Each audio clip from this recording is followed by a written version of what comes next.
Gordon to right. It's deep. And it's gone! D. Gordon has hit it out. And the Marlins have a 1-0 lead. With emotion as he rounded the bases. His first home run of the season. I've never seen anything that comes close to that. Jose's looking down right now. You can't script that. I mean, the guy hasn't had a home run. You know, he's not a home run hitter. I ain't never hit a ball that far, even in BP. And for that to happen today, and for JB to hit that triple, man, we had some help. And I told the boys, if y'all don't believe in God, y'all might as well start. You know, that was one of the best moments in my life. I don't have kids, so that's the best moment of my life to hit a home run for him.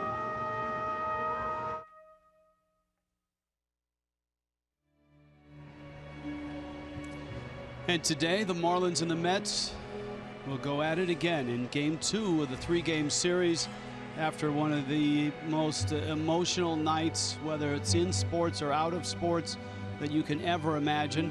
The Marlins beat the Mets last night, and tonight you can see around the batting cage and batting practice some smiles and a little bit different mood as the Marlins and the Mets meet. Hi, everybody. Rich Waltz along with Al Leiter. We were both down on the field for both the Mets and the Marlins batting practices. Al, what did you sense that was different tonight compared to last night? Oh my! At this time last night, Rich, 180 degrees. Certainly, you know, the pregame ceremony and all of the things that took place and the sadness that we saw that took place, and that opened right there, seeing the emotion of D. Gordon and everything that led to it. But ultimately, today is completely different, in my opinion.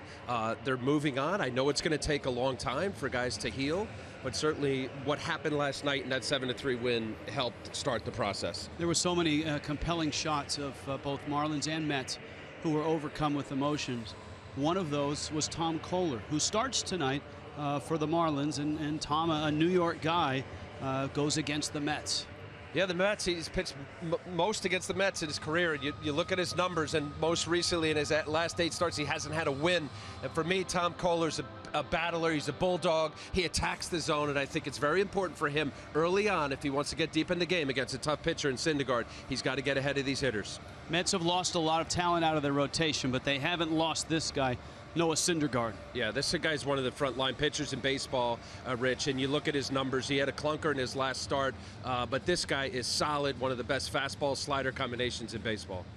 So it's Noah Syndergaard, it's Tom Kohler, Marlins and Mets here tonight at Marlins Park. Jessica Blaylock joins us when we return.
is the presenting sponsor of Miami Marlins baseball.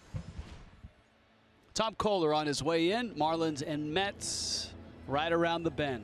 First, let's join Jessica Blaylock. Jess? I'm here at the West Plaza where fans are still paying their respect to Jose Fernandez at his memorial, and it's hard to believe that Jose is gone, but the thing that we loved so much about him was he lived his life with so much passion and so much enthusiasm. And so for our last Twitter and email Tuesday driven by Ford, we want to honor the memory of Jose Fernandez. Send us your stories, send us your pictures with Jose, tell us what you loved about him. You can send your tweets to @FoxMarlins. Those emails can go to foxmarlins@gmail.com. And guys, I know for me personally, every time I talk to Jose, every opportunity I had the chance to interview him, he always used the words thankful, blessed, and lucky. And I think we all feel very blessed, very thankful, and very lucky to have known Jose Fernandez. No question, Jessica. Nice to have you along with us tonight.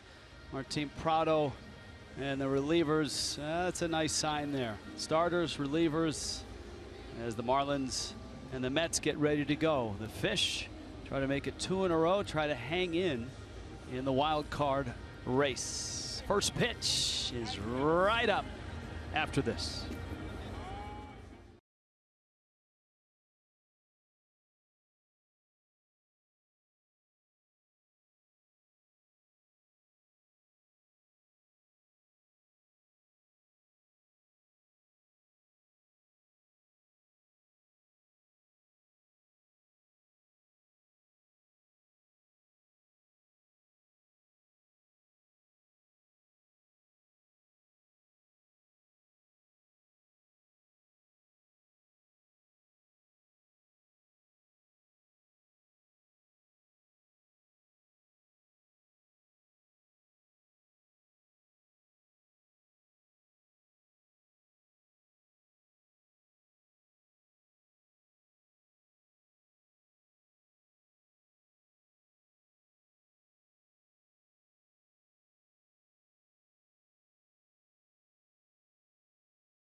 Ram. Get power you can depend on at Ram Power Days. By Southwest, transparency, low fares, nothing to hide. And by your local Toyota dealers. Let's go places. Wet outside this afternoon in Miami. Marlins taking the fields. The number 16 patch on the black jerseys. Back to the regular numbers and names tonight. D. Gordon and the Fish with that emotional win last night. Tom Kohler will try to keep his emotions in check or use it for fuel against the Mets as Kohler hops over the line and gets ready to stare down the New York Mets, who line up this way for Terry Collins. Brought to you by UHealth Sports Medicine. Jose Reyes has hit Kohler well. There's Drupal Cabrera, Yoenis Cespedes, Curtis Granderson. Jay Bruce is back in right. TJ Rivera is at second. Lucas Duda swung the bat well last night. Rene Rivera behind the plate. And of course, Noah Syndergaard is pitching for the Mets tonight. Marcell Ozuna stopping just inside the line. So much incredible symbolism last night from the very start, before the game, during the game, even after the game. Tom Kohler's numbers, we showed you in the outset, better in the second half than the first half. Yeah, that's right. And that, you know, talk about symbolism last night. Tom Kohler, where Jose Fernandez used to stand right before the last out. So many people affected what took place, obviously, with the loss of Jose Fernandez. And this guy right here, you said it either as fuel or how will he be tonight. I think it's absolute fuel, as we saw last night. Tom Kohler, you see his numbers, and Rich, you're right. Most recently has won since 9 starts ago. But if you take a look at scouting report, this is what he has. His slider's is out pitch, but he throws all 4: fastball, slider, knuckle curve, changeup. His fastball sits right around 92 miles an hour. I mentioned about the W drought. He won his 9th game on August 9th. In his last 8 starts, he's 0-4 with a 4.6 ERA. Let's say make it count. You know, emotionally, psychologically, everything right here for Tom Kohler and all these Marlin players as they finish out here. It looks like he's on course to pitch the last game of the season on Sunday. You have 2 starts. I've been there where it's like you're down the stretch, you're trying to finish strong. He's got an ERA right at 4. You know, small little incremental numbers that you try to, you know, play in your mind to say, where do I want to be? And at the 9-12, if he can get close to 500, that'd be good for Tom Kohler. And of course, you know, the dynamic here is that everybody in uniform and just about everybody who pitched in the bullpen last night had a chance to come out here last night, burn through those emotions, play with all of those emotions, and push through it. While we saw Kohler many times last night on the rail, in tears, with all of those emotions and no real outlet. So here's his outlet, and he climbs up, gets ready to face Jose Reyes, Asdrubal Cabrera, and Yoenis Cespedes of the Mets. Well, with the short start last night with Adam Conley, 3 innings, you're right, Rich. It was 8 relievers last night.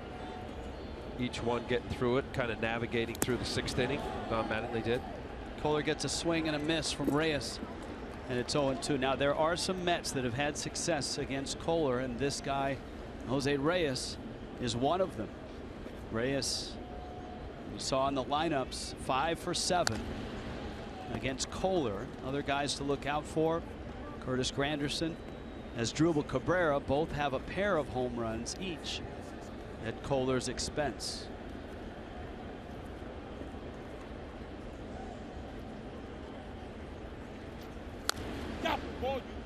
Breaking ball's pulled foul, and the count stays at 0-2. You're right about last night. It was obviously a short start. You had Adam Conley coming off the disabled list without having a chance to make any minor league starts, so he went 3. Mike Dunn, Brian Ellington, Austin Bryce, Hunter Cervenka, Dustin McGowan, Kyle Bearclaw, and A.J. Ramos. Fastball misses in. That's 1-2. And there's Conley. That had to be, and we talked about Conley and his friendship and relationship with Jose Fernandez in the minor leagues. They were sort of promoted up the ladder together.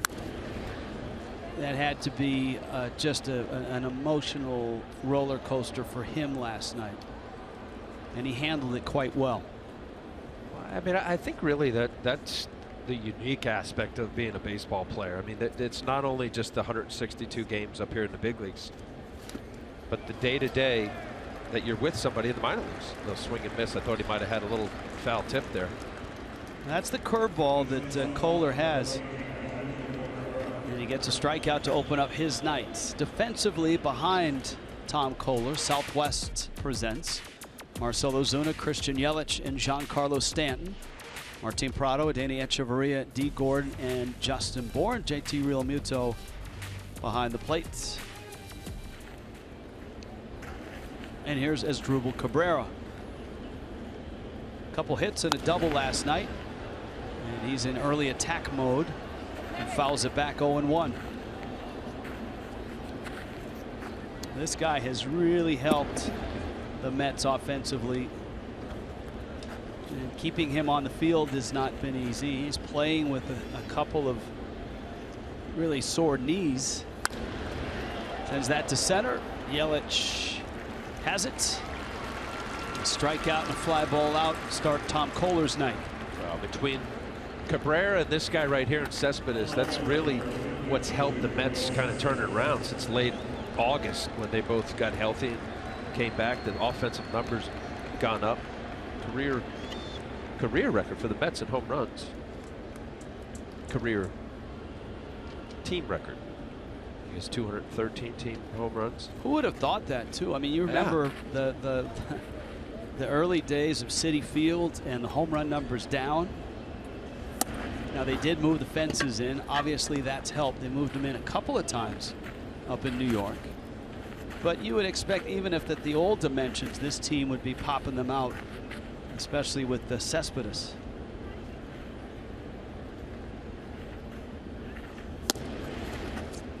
And the old mark was back at the Big Shea in 2006. 200 was the old. What year was that? They got that on there? 2006. Cespedes fouls it back, and it's 1-2.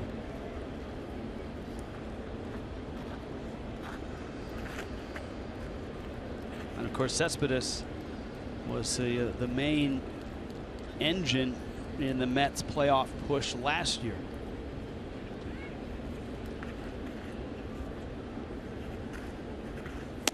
Cespedes drove the bus into the postseason, and then Daniel Murphy took over and he drove it into the World Series. Yeah, that's right. I mean, the unconscious postseason that Daniel Murphy had now with the Nationals. 2 balls, 2 strikes. 93 on that fastball from Kohler. Boy, for Tom Kohler, it's you know, we talked about last night in the roller coaster, so to speak. But for Kohler, just an emotional couple of weeks. A father again for the 2nd time. 2-2 coming. Ooh. Wow, you could hear Vic Carapazza say, "Ball that's down." And here's a look. Wow, that's a 2-seamer. When you see the glove, he actually pulled it back over the plate. Home plate umpire DJ Rayburn, actually. Let's see if it's high enough. Oh boy, that's a strike. Corner. Cespedes knocks it in the gap. Yelich closing in, makes the catch. And Tom Kohler goes 1-2-3 through the Mets. Marlins get their first swings coming up.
Ready to lead it off.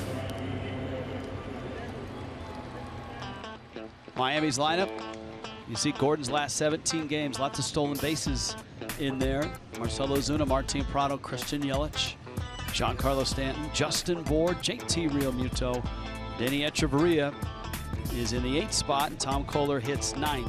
And the Marlins will strap in against this guy. He has the the highest average velocity of any fastball in baseball, according to Fangraphs. And he trots it out in the first pitch to D. Gordon.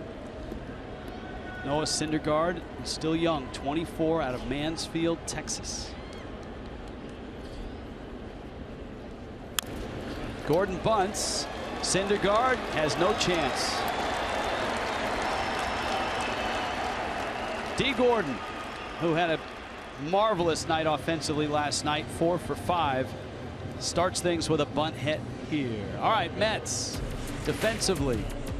Cespedes, Granderson, Bruce, Jose Reyes, Lucas Duda in there. TJ Rivera as Drupal Cabrera. Rene Rivera is catching. And Outlier, one thing that teams have been able to do against Syndergaard is run, and run with success. 47 of 56 are opposing base stealers against this big right-hander. That is enormous. And the majority of the time, I'm not going to say all the time, but the majority of the time it is off the pitcher.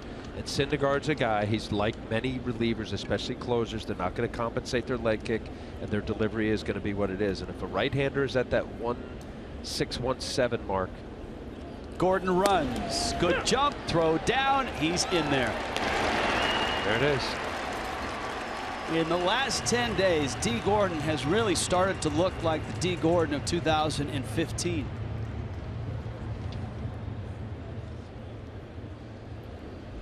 Man, no messing around, right? You take advantage right away. His leg kick there wasn't awful as far as time-wise. Great jump. And then it's just a matter of outrunning the ball. Rene Rivera, a pretty good throw. Ozuna importantly took a strike and now takes down low. This is not for Ozuna. Dealing with the guy on base with speed is not something he's that comfortable with. He really hasn't hit in the 2 spot or in front of a base stealer. As you see, the totals have now climbed to 48. And the Mets as a team have allowed 134 stolen bases. That is the most in baseball.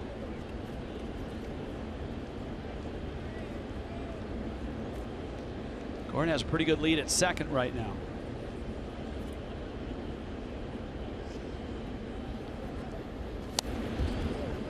And a foul tip back to the screen. Well, let's take a look at Noah Syndergaard. Fastball slider combo. You mentioned it when you first said his name. This guy has the best fastball in baseball, average velocity, as well as his slider. Sometimes he throws a 94, 95 mile an hour slider. I put strike thrower because it's unusual for a guy with stuff plus stuff. He throws a ton of strikes, 69% of fastball, 72% of his sliders are strikes. A couple little two-seamers in on his hand. Look at the two-seam action in on Ozuna at 97. And then what was the third one there, Sauls? I didn't even know what the heck it was. Good on the road. He's been good on the road, I'll tell you this year. 2.35 ERA. It's the best road ERA for National League qualified starters. He's a frontline guy. He stays healthy. I know he's the only one of the young guns that has stayed healthy so far this year for the Mets. He's got Cy Young stuff. 1-2. If the Mets do get to the postseason, Terry Collins is hopeful that he's able to set his rotation. So this guy gets the ball, wild card game, and then obviously as many times after as it would allow. So you look at that right there, Rich. I mean, you know, the St. Louis 1 game back, you're talking about having to almost win out. Foul tip, and it pops out of the glove of Rivera. I mean, who knows? Obviously, as the next, what, 5 games to go? Baseball, 4 games after this. There's that slider. It almost serves as a cutter. He went two-seam in, kept boring in on Ozuna's inside part of the plate, and then that slider down the way. That's his big swing and miss pitch.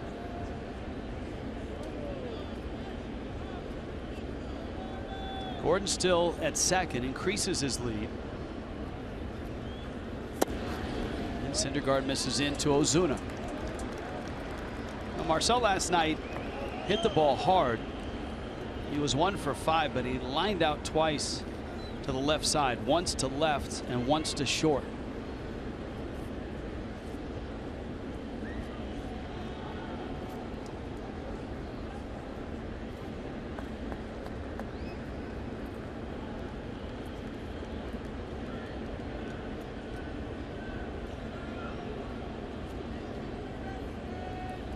Not getting on the same page. This is an important early part of the game as any pitcher tries to get on the same page. And this issue here, you got a runner at second base. Once you shake, you get to multiple signs. And if there's Noah Syndergaard had an idea of a certain pitch, he wants to make sure Rene Rivera's on board with it, or at least knows where he wants to go. Watching Gordon, he's had some pretty healthy leads the last few pitches. And don't be surprised if he has a little bit of movement, if he takes off. He holds. And Ozuna squirts that one into right field. It's a hit, and here comes Gordon to score. How about that? Sort of an emergency swing. Ozuna certainly hoping to move Gordon to third. He pushes it to the right side, and it gets through. Yeah, Duda not knowing where the alignment was for TJ Rivera, the second baseman. Great just to get the bat on the ball. A slider with some tilt.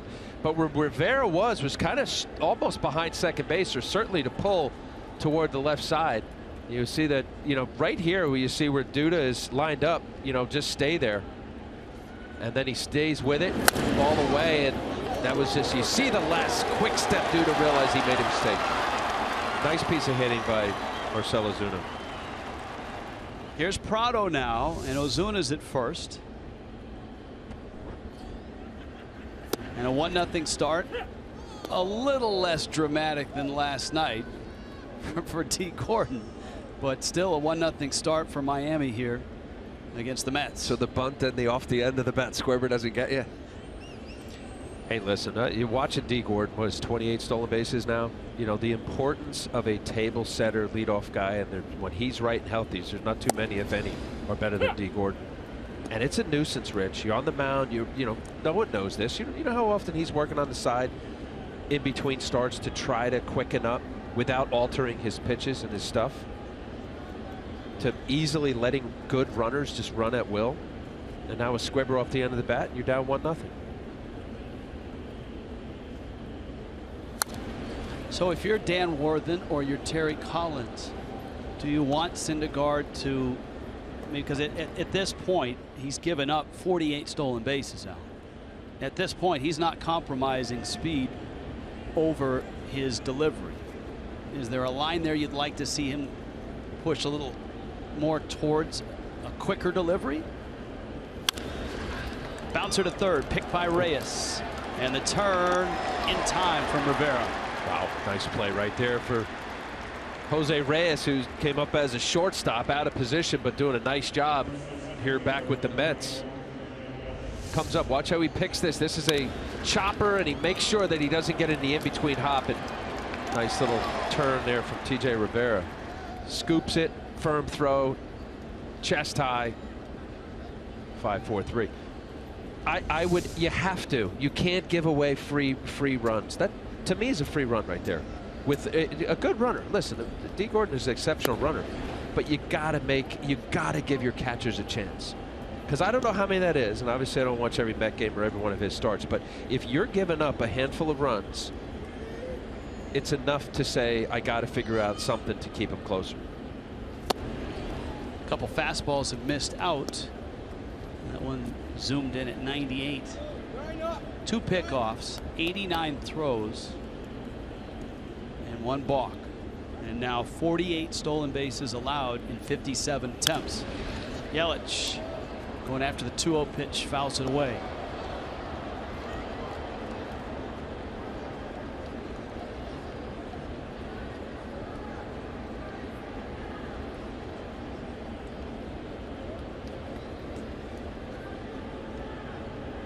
Yelich a 1 for 4 last night. Shoots one back up the middle. Cabrera on the move in time to get Christian Yelich. D. Gordon creates a run. And Miami leads at 1-0.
D. Gordon and the Marlins are off to a 1-0 start. Gordon, a bunt base hit, stolen base. Marcell Ozuna knocks him home. And Tom Kohler goes back to work. Curtis Granderson, Jay Bruce, T.J. Rivera. Granderson, who's really had an interesting evolution as a Met. Marlins saw him a lot in the leadoff spot. That didn't seem to work. All of a sudden he started to hit home runs. He's moved around in the lineup, and now he finds himself hitting cleanup with 30 home runs this year.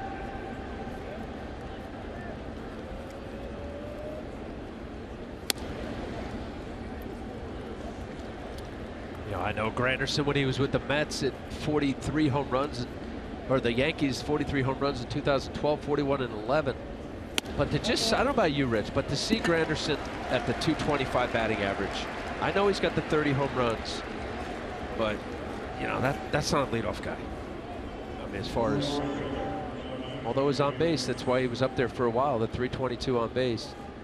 Now, you played for both New York teams. Do you know that he's the only New York player play for both teams to have 30 home run seasons for both teams? Ever. I read that. I actually couldn't believe that, because you're going back to even the New York Giants and Brooklyn Dodgers. Jay Bruce drills one right field and deep and gone. Tom Kohler gives up a 2-run shot.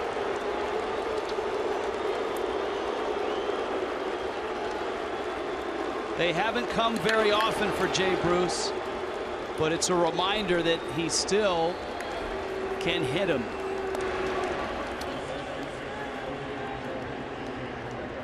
Well, Jay Bruce, you talk about a guy struggling in New York, the time in his after the trade. That's a two-seamer. You see where Real Muto wants this pitch. He wants it away. You got a short stroke, a guy who's been struggling, certainly average-wise. I know most of his home runs has been with the Cincinnati Reds, but not so much with this guy. When he connects, you see that right there. Ooh, Prado with a leaping catch at third base. And there's one out. Yeah, the reach by Real Muto was a telling sign, wasn't it? When you have a guy in Jay Bruce, and I know he's better than that, it's at 190 since with the Mets, 5 home runs. See where the glove is? He wants this on the outside part of the plate. You got a guy struggling, and then boom, inside, short stroke. He's been working on trying to stay more balanced and a better path to the ball. Talking to Kevin Long before the game, their hitting coach. Lucas Duda trying to push a bunt down third base. Marlins have that big shift on. And this GMC big matchup. We talk home runs. The Mets now 213. Second in baseball. The Marlins 145 allowed, fewest. So keeping it in the park, the Marlins have been able to do that for the most part this season.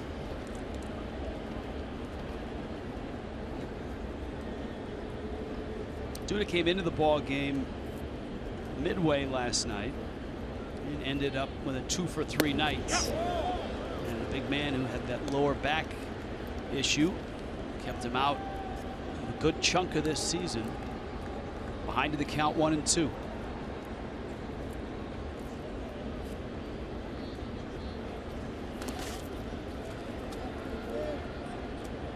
Yeah, definitely, without a doubt, a disappointment for Lucas Duda and the Mets. You know, with the back injury, spent a lot of time on the disabled list. But you got a guy that a couple years ago 30 home runs, last year 27. He was supposed to supply a considerable amount of power this year for the Mets. I can remember a couple of years ago the Mets were having to make a decision. Was it Ike Davis or was it Lucas Duda? And they went with Duda, and it almost felt like as soon as they made that decision, Duda just took off. 30 and 92.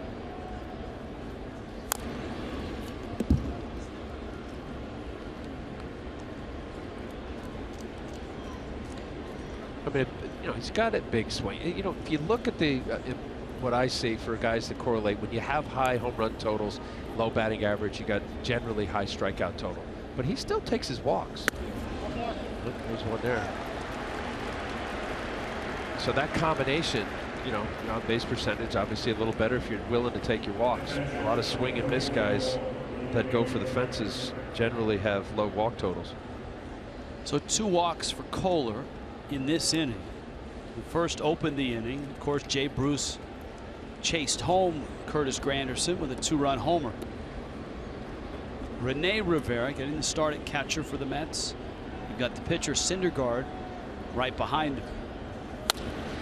That one shot into right field for a hit. Stanton picks it up. And the Mets, still with 1 out, have runners at first and second. Rene Rivera just jumping first pitch. Now this is slider off the side of it because it's up, but it's up enough for Rene Rivera to do just what he did. You got the big hole on the right side, the first baseman holding the runner on. That's nice major league hitting. That's what a hitter should do, as opposed to the pull off and hit a grounder to third or short. All right, Syndergaard now. Let's see if he tries to bunt the runners up. We'll see how Miami plays this on the infield. It gets by Real Muto, picks it up, fires to third, and sliding in is Duda. Real Muto thought possibly it was a foul tip. Let's take a look. Remember, this call didn't go to Miami last night. That is a foul tip. That's clearly a foul tip. Twice now. I mean, they hear this. You're not going to see it. But you see the ball change paths and go straight down.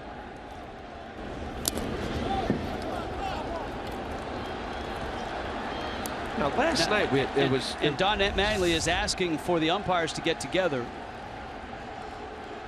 So last night there was a similar situation, but it's not reviewable by replay. It's an impossible call for an umpire. It's by sound.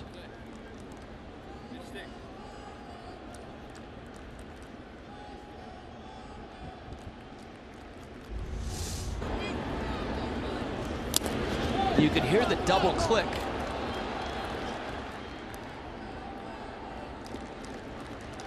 And the umpires are not going to change it. So the Mets get a big break.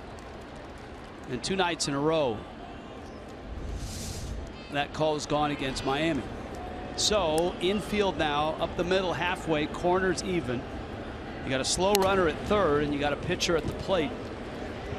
And it's a ball and a strike. And to be honest with you, you can review by replay whether a ball hits a batter or not, but not that.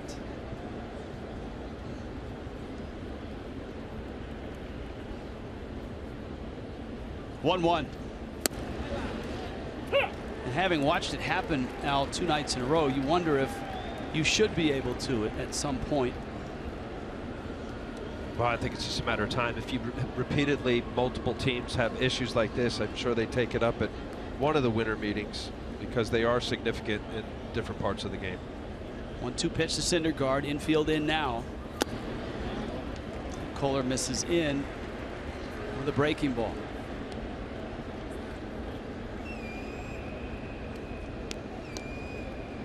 Trying to choke off this run, or runs plural. That's the danger of coming in with the infield. If the ball gets through, it's not 1 run, it's 2.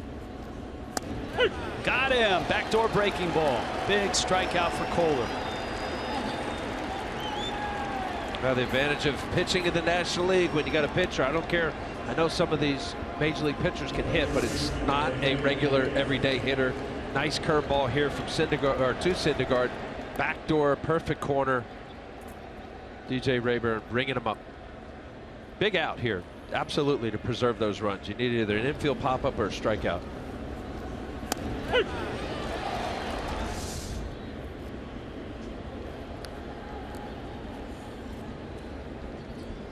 Now Reyes. And Reyes back scored up onto first, and Kohler limits the damage. But the Mets get 2 on a Jay Bruce homer. Giancarlo coming up, 2-1 Mets.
we're going to find a way to do this, all right? I love all you guys. We're going to find it, all right? Let's go. Let's go.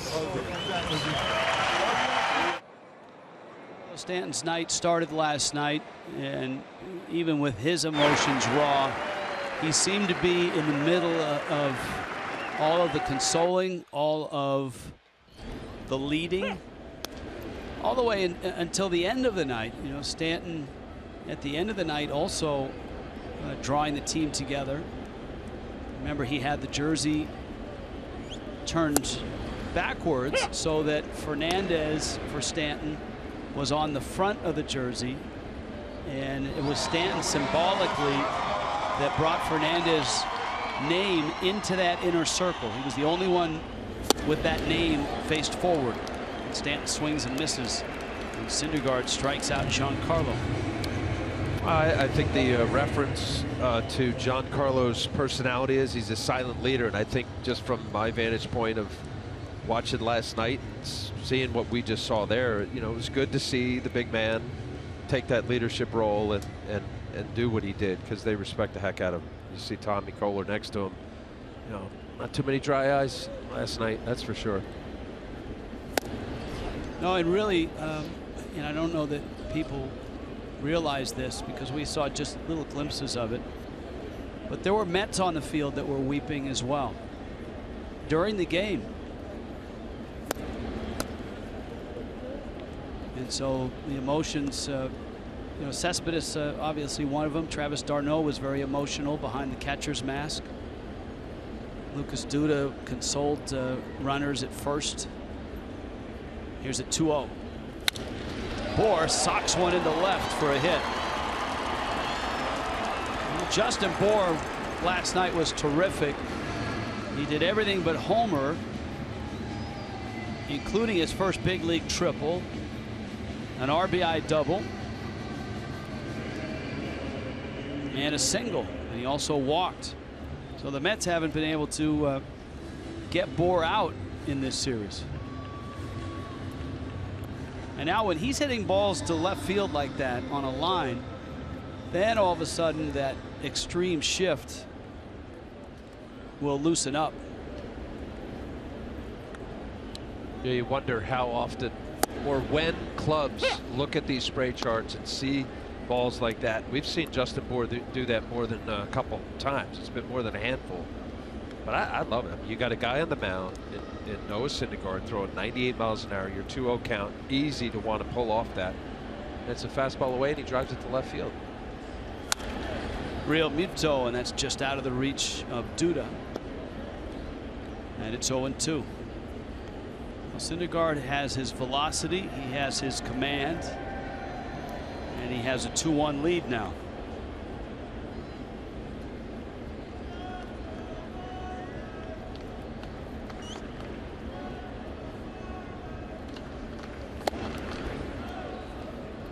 Fastball in the Mets. Wild card leaders in that National League wild card chase.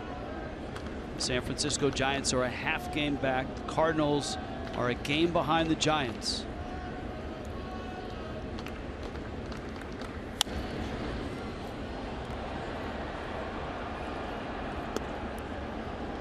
Well, this is exactly what baseball hoped for, right? You know, you got the additional wild card. Many fan bases obviously are still in it, and you know, for it to go down to the last day and have potentially 3 or 4 teams still mathematically in, it's great for the game. Real Muto to right. Bruce was in, now back, and he makes the catch.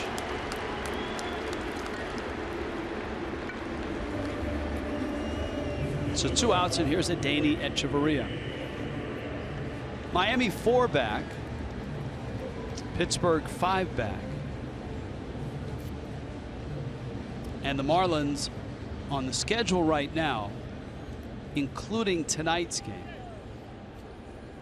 have 5 games left. If they need it, there's a 6th game, and that would be the game that was canceled Sunday against Atlanta. If the Marlins get through Sunday and have an opportunity to tie somebody or push themselves into that second wild card spot. The Marlins and the Braves would play on Monday here in Miami. I mean, the fact that you're even talking about it, and there's a scenario to go into the last series in Washington, D.C. for the Marlins to be mathematically still in it, I think with everything that went on this year, that's pretty amazing. With key injuries. And Chavarria into center field. And so the Marlins have a couple of hits here in the inning. And here comes Kohler. Top Kohler has at times helped himself with the bat, although just the 5 hits and 49 at bats. If it was Matt Harvey out there, he'd feel pretty good. He has had a lot of success comparatively as a pitcher against Harvey. Which of those 5 hits did he get? 3. 3 of the 5 this year? Oh, not this year. Okay.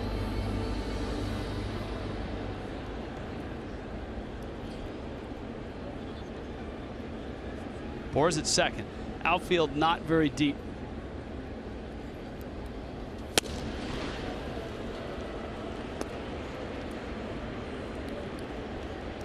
Syndergaard not fooling around at 97. The advantage of National League Baseball. We saw it last inning with the big strikeout. Tom Kohler, curveball to Syndergaard. Now you got 2 outs. You've always been able to, smart pitchers, navigate around 6, 7, 8 to get to the pitcher. High strike. Well, you don't normally see a high strike like that. Maybe it's just, well, he did nick it. See, now that looked higher than that. Not only high strike zone, but on the corner.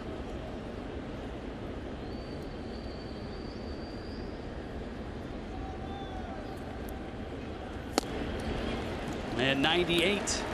And Kohler strikes out. Miami leaves 2. Mets lead it 2-1.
Third in Miami.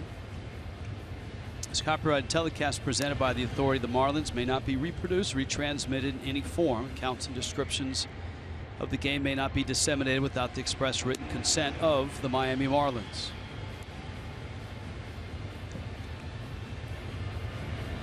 The day after the most emotional day in, I think, anybody's baseball life. The Marlins and the Mets are here for game 2. And so far, the Mets have a 2-1 lead. Jay Bruce with a 2-run homer. The Marlins are back into their regular jerseys with the 16 patch on the sleeve. That number still remains on the back of the mound.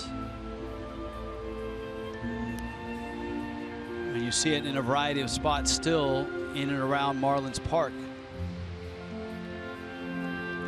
That was, I mean, that finish last night. You talk about symbolism. Yeah. The caps on the deserted mound,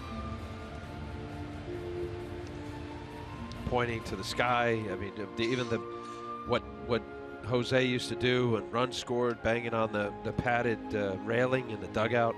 and you know what we didn't have on camera live at the very end of the night was the entire team out on the mound long after everyone had left the ballpark. The team came out with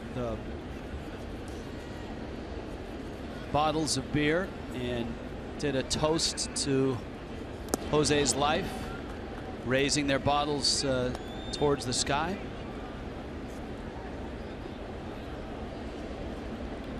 Marlins, the players respectfully asked us here at Fox Sports Florida not to film it, to turn the cameras away. There's a soft liner into right. Stanton picks it up. The team wanted a private moment on the mound before the night was done, and we chose not to film it and to comply with their wishes. Jess, you have more? Yeah, guys, I talked to a bunch of players in the clubhouse earlier today just about that game yesterday and how therapeutic it was. And at the beginning of the game, all of the pregame ceremonies, there was so much emotion. We saw players like D. Gordon, like Martin Prado, Giancarlo Stanton, Christian Yelich with tears in their eyes. But that ceremony that took place after the game when everyone toasted Jose, a lot of players told me instead of tears, there was laughter. They were all talking about their favorite Jose stories, and it was good to just be able to smile and remember Jose in that way. That was a fitting end to just an emotional, agonizing, sorrowful, at times joyous, at times thrilling, but through all of it, just fighting through that emotion. Surreal is another word you would use, especially the Gordon home run to open up the game. There was plenty of that here from everybody, from players, from fans, from broadcasters.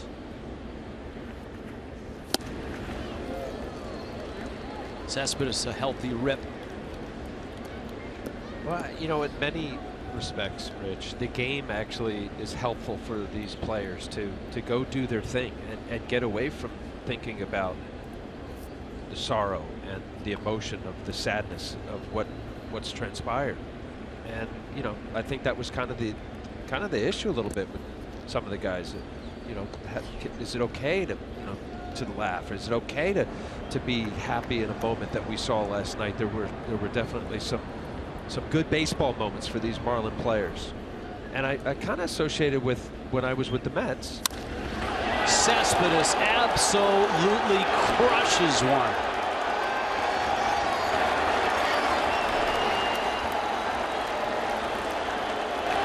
And the Mets are doing what the Mets do best, and that is hit home runs. A pair of 2-run homers, 31st for Cespedes.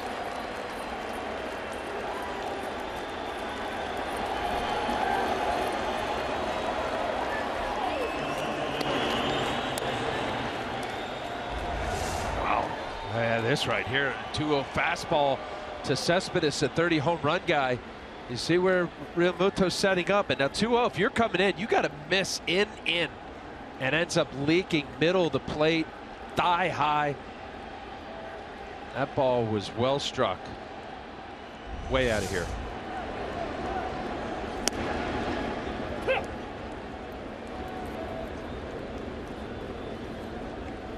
For somebody like Cespedes, yeah, you're in a fastball count. You're behind, trying to come in. It's that window. You got to miss. I know you got a runner at first base. That's the mistake.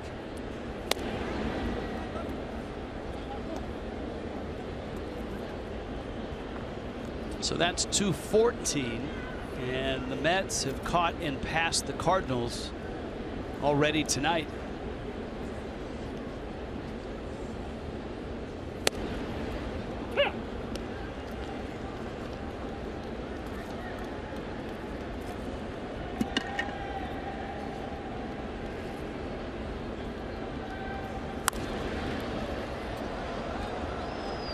That one down the left field line and out of play.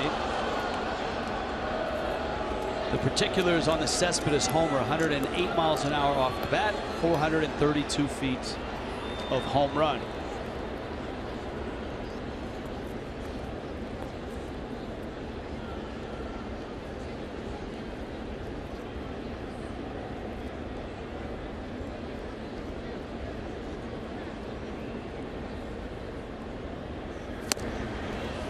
Granderson out in front. Kohler gets the first out of the third. That's a nice pitch right there. The combination, Tom Kohler, you're sitting right around 91, 92 miles an hour. This was pitching here after he got in a 2-1 count. He threw a slider, then curveball, and then this is the changeup. So all 4 pitches Granderson saw, you could see way out in front. Really good pitch, changing speeds.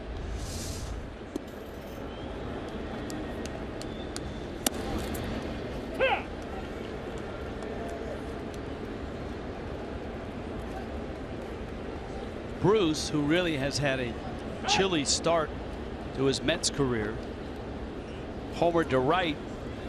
That was in the second with Granderson on base.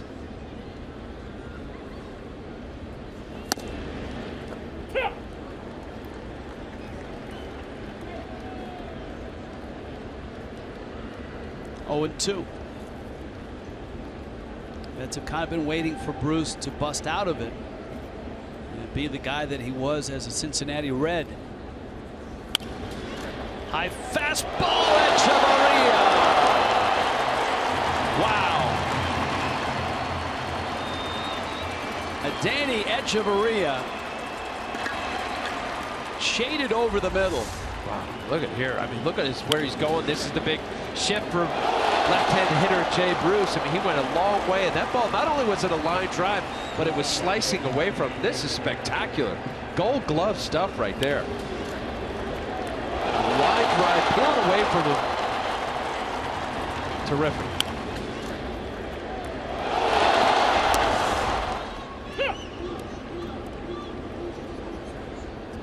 Great play by Echeverria. TJ Rivera, the hitter now.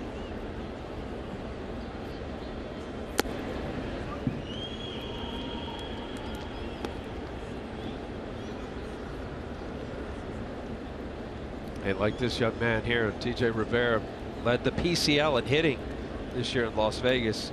353 batting average.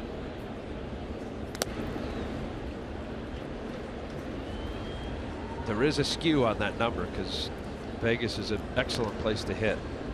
Spent 3 years of my baseball life in Las Vegas. Doing the games? Yes. And great place to hit. Great place to hit. Tough place to be a visiting player, though. 2-1 pitch, line into right center field. Yelich and Stanton. This looks like 3. It gets to the wall, and it will be 3. TJ Rivera arrives at third base. Well, it's his first career triple.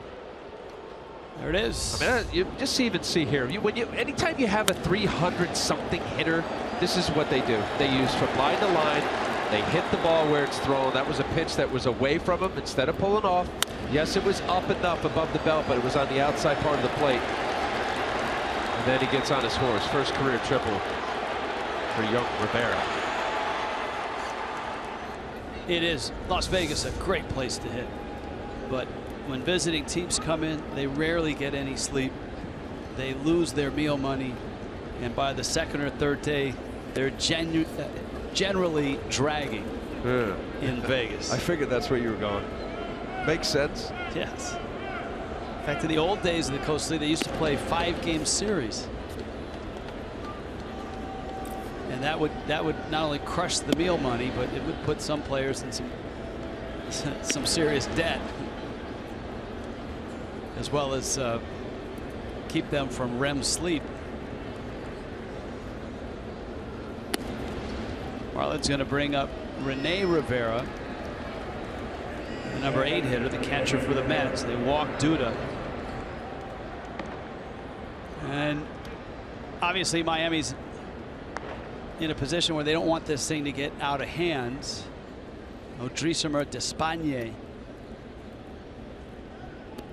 in Miami's bullpen.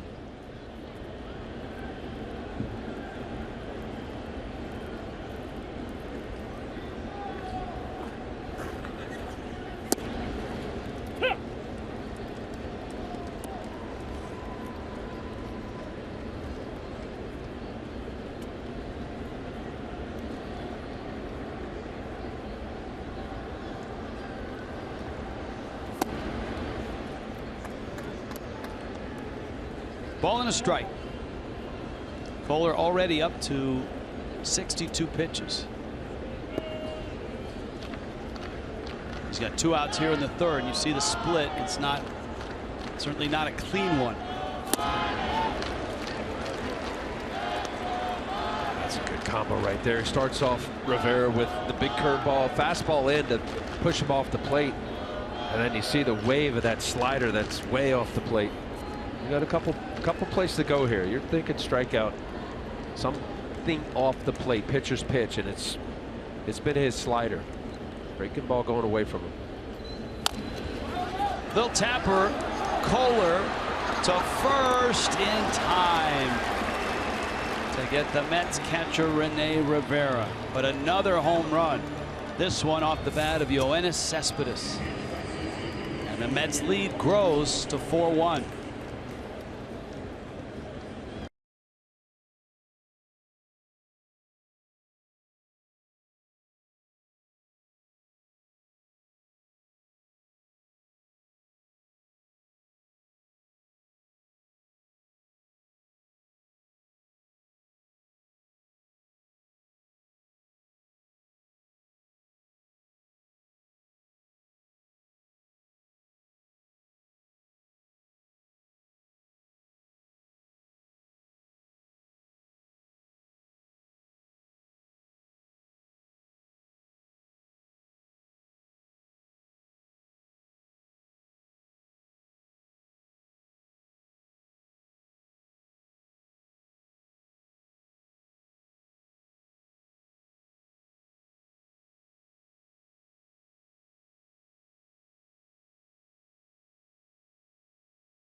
Park. Every time Jose Fernandez would start a game, every time here at home, he would sit in this chair and get a haircut from the Marlins barber and our pal known as Juice, Hugo. He was quite a guy. You gave him a lot of haircuts. A lot of haircuts. Actually, every game he started, he got a haircut. And what would he say when he came in? Oh, man, we had so many memories. I mean, days that he wouldn't get a haircut, he would just come in and just say hello to everybody that be in here, give me a hug, and tell me he loved me. He's a great man, and Juice, you paid him the ultimate respect on Sunday. I did, man. I deal with things a little different than other people, and that's kind of like, what I wanted to do for him. You put his number on there, number 16. I did, man. All right, more coming up with Juice on tomorrow's pregame show, guys. All right, we look forward to that. He is the official barber stylist of Major League Baseball. When a lot of teams that come in here, there are players that wait and wait till they get here to get their hair cut. That is true. And it's everybody, as you said, it's not just the Marlin guys. Juice. T. Gordon swings and misses. Noah Syndergaard in his 2 innings has a couple strikeouts. Miami has 4 hits, including Gordon's bunt hit. He would steal second and score on Ozuna single. He swings and misses at a sharp slider. But Syndergaard looks like he's at top form right now. Al, you talked about the run that he had been on. His last time out, he got knocked around a bit, but before that, he had a 1.36 ERA in 6 starts. And so he is every bit an all-star, which he was this year. And right now, the ace of this staff. In the absence of Harvey and DeGrom and even Steven Matz, Syndergaard and Cologne stand not alone. I mean, Seth Lugo's been really good, and there have been other guys that have stepped up in that Mets rotation. Well, Bartolo Colon, I mean, just start to finish, was he 42 years old and still getting it done? I know last night he got caught up in the emotion of what took place in the tribute to Jose Fernandez, and this was not what Bartolo Colon has done basically all year for the Mets. But Syndergaard's a race. This guy, you mentioned with DeGrom going down with the surgery, they just found out Steven Matz has got chips. He's going to shut it down. Earlier in the year with the shoulder problem and surgery from Matt Harvey. I mean, you looked at their stuff, not the full body of work in their career yet, but I couldn't think of 4 stuff-wise guys. You helped me on this. Better than those guys. And I sat with John Smoltz on this, and even those great years with Smoltz and Glavine and Maddox, but they did it with moxie and smarts, not with stuff like these guys were possessing. And for them to still be in it and as a playoff team. Well, in the division, and if it's just pure, petrol or whatever you want to call stuff. Velocity plus 95. All right. Yeah, I think you get away with mistakes. Not I think. You get away with mistakes as a result of greater velocity. I mean, I can find a better rotation in this division within the last, 5-6 years, but they didn't have that stuff, and that was the Phillies. When Halladay was healthy, Cliff Lee was rolling. Cole Hamels. Oswalt was in that rotation when he was going good. You know what? That's a good one, Rich. But your point is Ozuna strikes out. There was a lot of moxie and baling wire and spit and glue in that rotation too. There's that slider that Syndergaard throws, and that velocity on that pitch, talking about velocity, is the greatest average velocity for sliders. A little over 90 miles an hour this year. An average velo of 98, most for qualified starting pitchers in Major League Baseball. That according to Fangraphs, and what I don't understand is why you aren't a spokesperson or have some sort of sponsorship deal or have stitched into your dress shirts like a Fangraphs logo. Oh, I do. They pay me well. Do they? No. Wait a minute. No. You know what? It's a good site, and I like that. I also like Inside Edge. I used Inside Edge as a player. We used it as a team, and I think there's another good scouting site for what we do, or for what I do. O2. Or that voodoo that you do. The voodoo. The do. Prado bounced into a double play back in the first inning.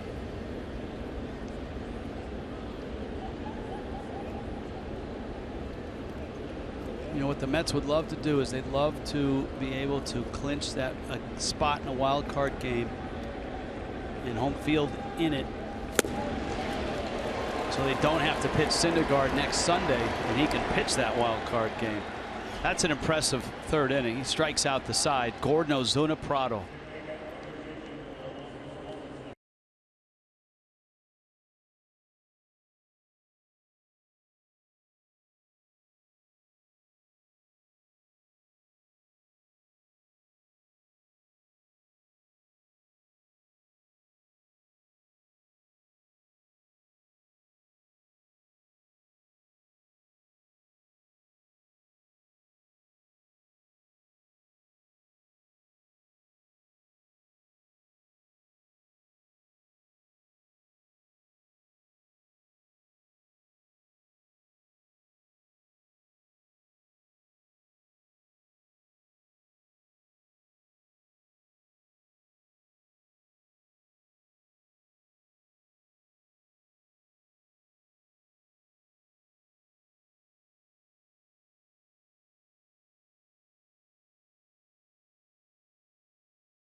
season long, and we want to thank them for driving our social media night, better known as Twitter Tuesday. It was Email Tuesday when we started it back in 2006 because there was no Twitter. Dial-up modem email. Yeah, there was none of that. You see Jessica Blaylock hard at work punching out the numbers.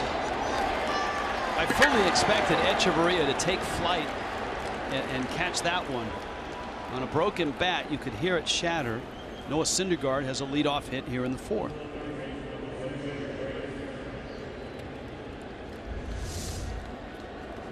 Well, first pitch. Yeah. The diving like Superman. Yeah, I mean, after watching what he did, that ball to his right, you'd expect, 4 or 5 feet off the ground, he was going to get there. Reyes pulls it foul. Well, the Mets, the Giants, the Cardinals are all within a game and a half of each other. The Mets have that first spot. The Giants are a half game back. Prado across the diamonds.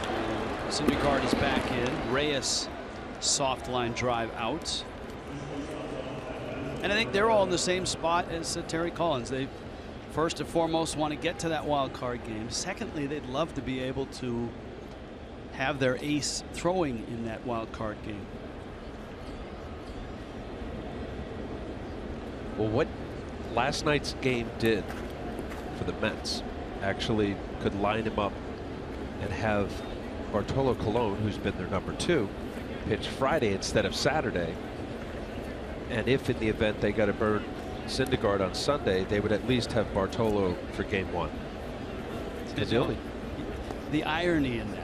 He only threw like 45 pitches last night. The irony in that is, and you're right, that's exactly what Terry Collins would love to do, is you're talking about the 43-year-old member of the rotation.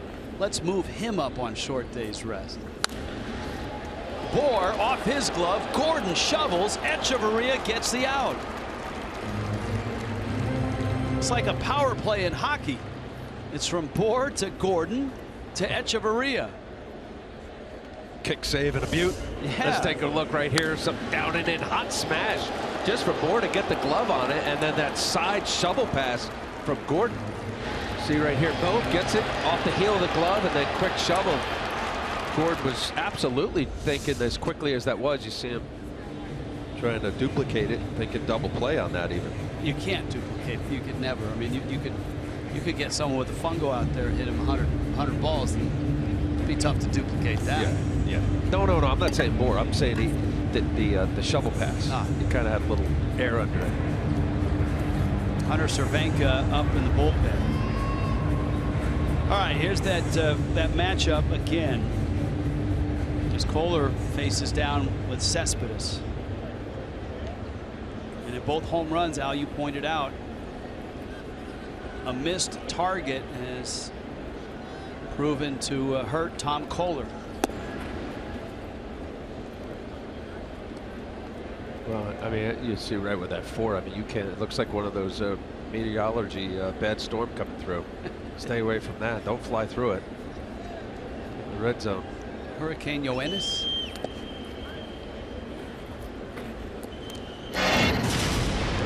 Now here's a home run right here. You just see it leaks out middle.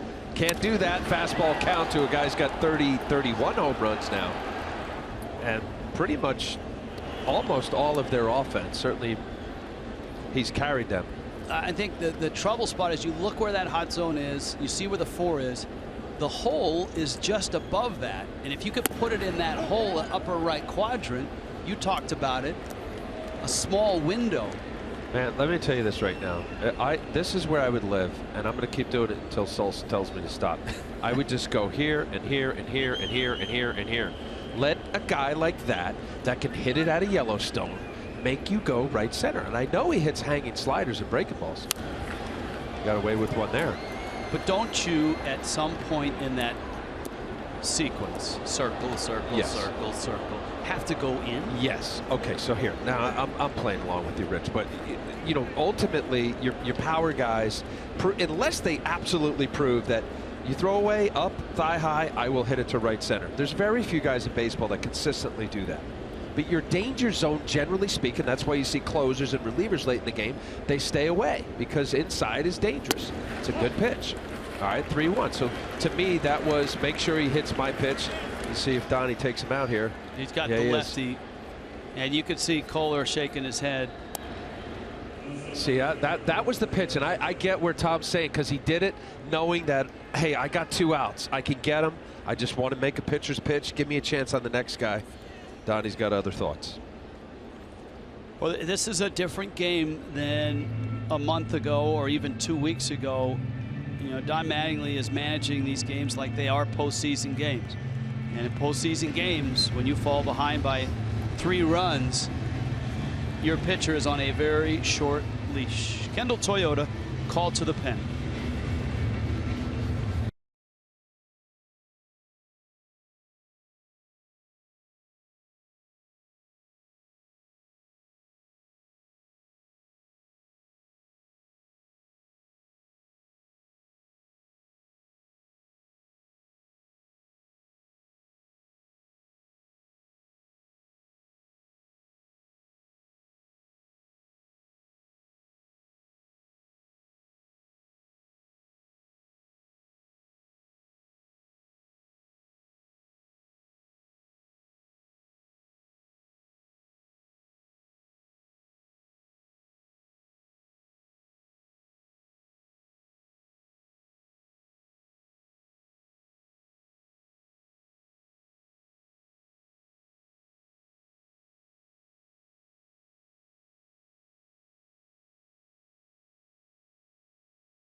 Are blowing pretty hot right now.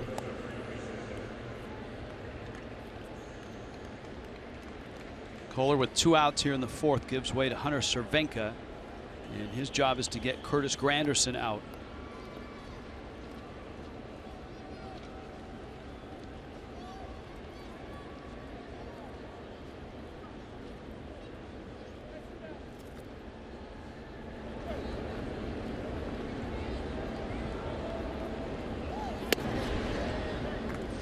Breaking ball down low. Granderson walked and struck out. Last night a 1 for 4. This is a guy that has 8 home runs in the month of September, including a home run on Sunday.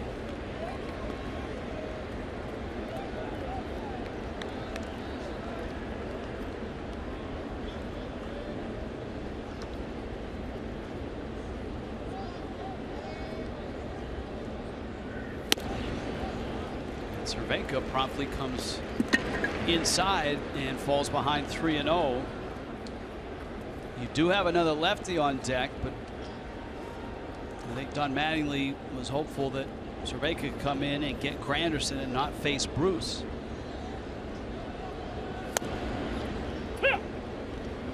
And a strike.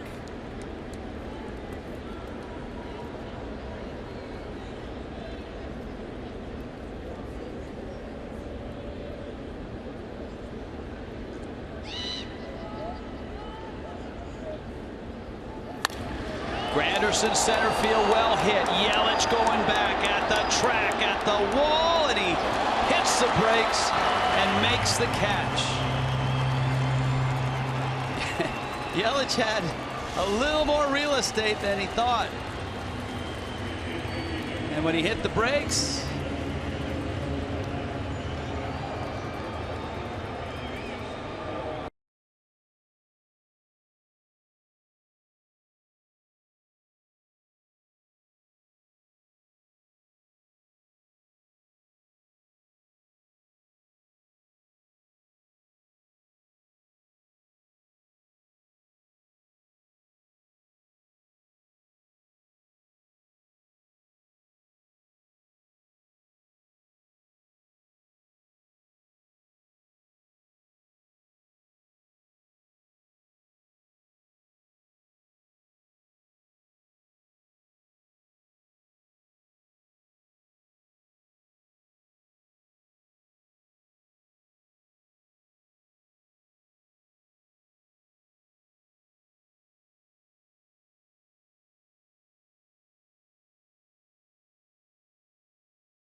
Ram. Get power you can depend on at Ram Power Days. By Checkers, fast foodies know the deal. And by Coral Springs Auto Mall. Across from Coral Square Mall, we make it easy. Well, certainly there is nothing easy for the Miami Marlins right now. They trail the Mets 4-1. And Christian Yelich faces Noah Syndergaard. His fastball zips just outside.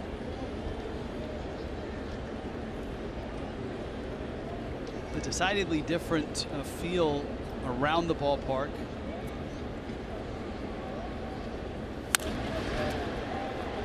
Hard ground ball. Rivera gets Yelich. It's not a festive mood, but certainly the deep mourning and sorrow that both teams felt last night, some of that has lifted tonight. Noah Syndergaard has been impressive. He struck out Giancarlo Stanton on 3 pitches in the 2nd inning. Stanton hits a ground ball to short. Cabrera on the shift throws Stanton out. So it was the strikeouts in the 3rd. Syndergaard punched out Gordon, Ozuna, and Prado. And here, a couple of quick ground ball outs. Yeah, only 3 pitches in, 2 pitches to Yelich, and now first pitch slider. He's got 2 ground outs. You know, to be down by any pitcher, especially a guy like Syndergaard, who can really stymie any lineup with weakly hit balls or strikeouts. Nothing weak about the baseballs that Justin Bour has hit over the last 2 nights. Another line drive single for Bour to left in his only at bat tonight after a 3-hit night last night. And Bour sends that one in the gap right center, and it falls for a hit.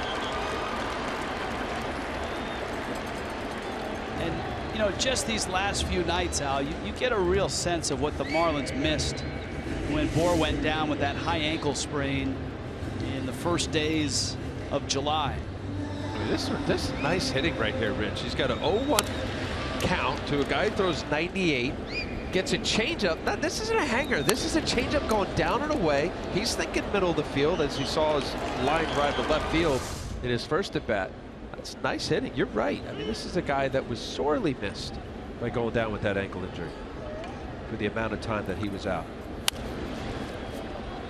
And I think the promising thing to see right now, to see Bour back in a groove, is the more you see him play, the larger the body of work, then all of a sudden you as an organization can say, I think we know what we have and we like what we have, and that gives you a little more feeling of security for the near future at first base. Oh, I like him. I like the way he goes about it. He's a grinder. He's hard-nosed. Yeah, he's going to get some strikeouts. You got a big guy that could hit, I'm going to say 30 home runs. Oh. Ooh, in front door slider right there to JT Realmuto. Yeah, just nicking it. Yeah, and Noah Syndergaard thought he had the strikeout and was already headed to the dugout, and it was a perfect pitch. So count 1-2. Realmuto line to right.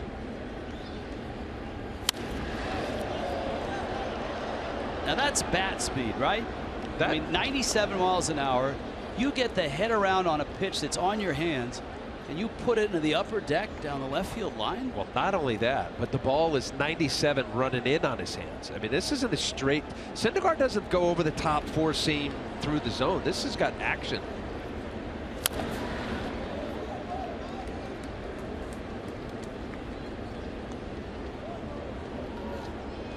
There's our look from left field. By the way, the work last night by the men and women, including Glenn in left field, both on camera, in the truck, in the booth, everybody just on a tough night, really came through last night.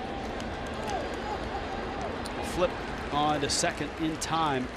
Real Muto bounces into a force out. Noah Syndergaard, and the Mets are up 4-1.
The all-new RAV4 and Toyota bring you an inside look. All-time wins here in South Florida. And this includes your tenure as a Marlin and a Met, for that matter. Yeah, contributed somewhere there, I'm sure, wins and losses. Am I reading that they're exactly tied? Is that what I'm looking at here? Wow. Go figure, huh? Now, the Marlins were home for that series in San Juan, Puerto Rico. Hiram Bithorn Stadium. 194 games and they're tied. Go figure. Yeah. Jay Bruce is up and Hunter Cervenka stays in. The Marlins bullpen is active. TJ Rivera is up next. And then you've got Lucas Duda.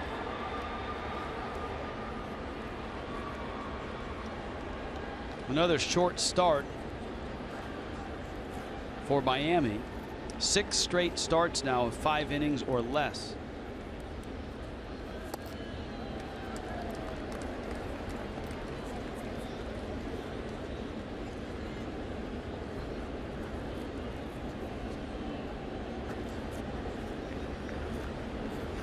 Bruce blasted one up into the upper reaches in the second, a 2-run shot.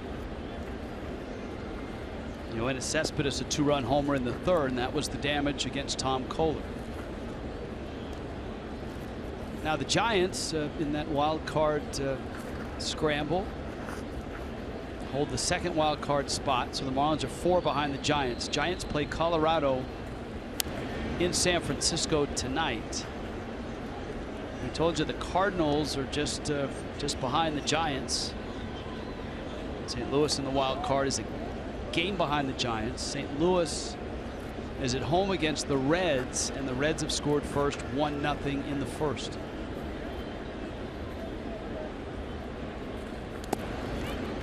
The value for the Marlins in this series is twofold. One, it's the ability to get wins, and 2, it's the ability to beat somebody that's above them in the wild card race. The magic number for the Mets postseason, by the way, is 5.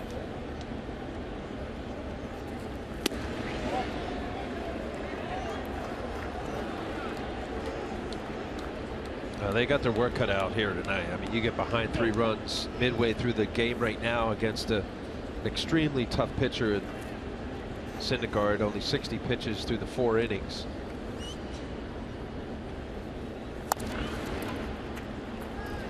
That's an odd spin on that ball that Prado corrals, and gets the out at first.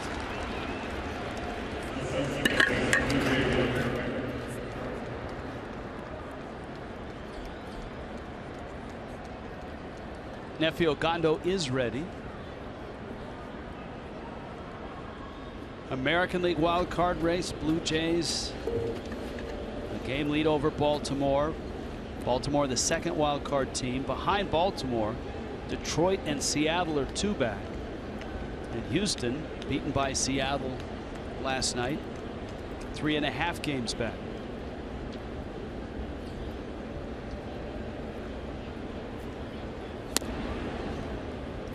Well, aside from wild card implications and the matchups and how it's all going to play out in the American League, number 1 seed is important. You know, whether you get an opportunity to play a team that has to play in or the other division winner. Tell you what, TJ Rivera can flat out hit just in watching him swing the bat. Tonight he's lined out, tripled, and has that very firm single. Yeah, there's a reason why. I can see why the Mets love this guy. He's 27 years old, been around a bit, but you talk about a level swing, a guy who knows what he's bringing to the party. He's not going to overswing or go for the fences. Anybody's hitting 340-ish now in the big leagues, and I mentioned led all the PCL hitters at 353 down in Las Vegas. He brings an interesting background to the party, especially the Mets party. This is a guy that was born and raised in the Bronx, and we noted it last night. He was born on the same day that the Mets captured the '86 World Series. That's TJ Rivera. And you know who his junior college coach was? Junior college. Give me a hint. Former Met. Ed Kranepool. No, close though. Ed Charles. Difficult. Not Ed. John Matlack. Not Ed Coleman either. No, difficulty throwing. Oh, Mackie Sasser. There you go. Not trouble with the curve, but close. That one in the left field off the bat of Duda. So Cervenka hanging in there, you would expect to face Duda. Now that he's lost Duda, his time may be up.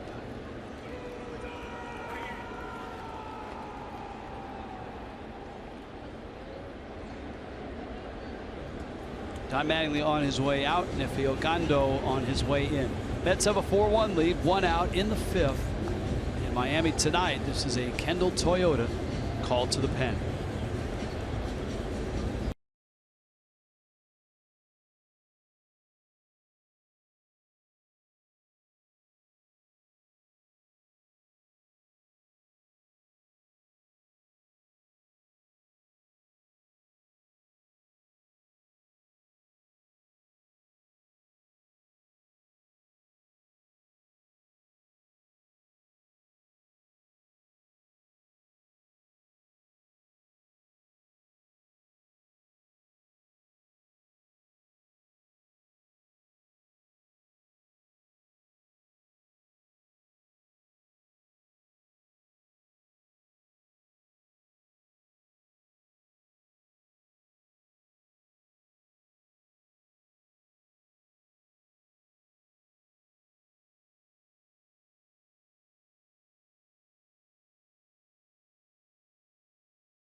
Sponsor of Miami Marlins baseball. 4-1, Mets on top, and New York with runners first and second. And for Miami, a short start by Tom Kohler means more work for the bullpen. They were worked hard last night. Kohler goes 3 2/3 innings. Hunter Cervenka was able to go 2/3 of an inning, get a couple of outs, but he's given up 2 hits here in the 5th. Kohler charged with all 4 runs, all earned.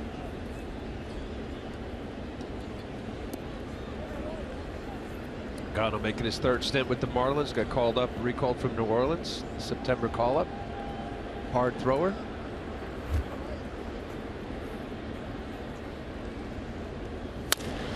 Bouncer, Echeverria, flip, Gordon turn, and a double play. Now that's good work if you can get it. Come in, get that ground ball. 4-1 Mets.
In Miami, Marlins down in this one 4-1. Hey, let's do some Geicoing, shall we? 2006. Anibal Sanchez had already thrown a no-hitter that earlier in that September. He joined Scott Olson, Josh Johnson, Ricky Nolasco to give the Marlins a Major League first rookie quartet of 10-game winners. That was quite a year because that was the first team in Major League history to be 20 games under 500 in the course of a season and then get back to 500 in that same season. Very, very young team, and it helped spawn a lot of nice careers in the game. Dan Uggla, Hanley Ramirez, Josh Johnson, Josh Willingham. Beckett, was he there by then? Beckett, Yeah. Beckett had gone. 05 was his last year. So Beckett was of an earlier generation. Of course, Nolasco on that team.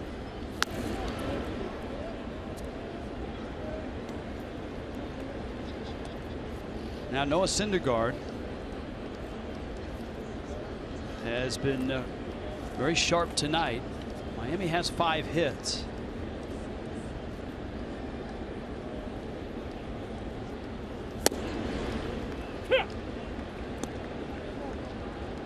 Aside from 95 to 98 fastball with some movement, he throws slightly across his body.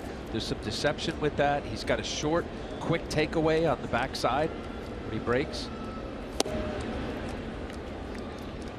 He's had trouble getting that inside corner.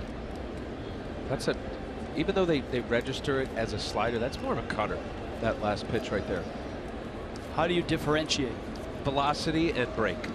You could vary a slider to being more of a cutter. Now that's more of a slider. Well, that'll be a curveball at 83. But you could change the grip on the ball, or at least I did, to where it got a little bit longer or wider. And to me, let's see that. Well, that's a slider spin. So he went from 83 to 89 on the same pitch. One with bigger break and location.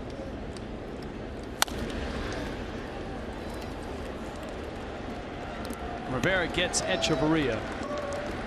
And the Marlins are going to hit for the pitcher. And it's Tomas Telis who emerges as the pinch hitter for Miami.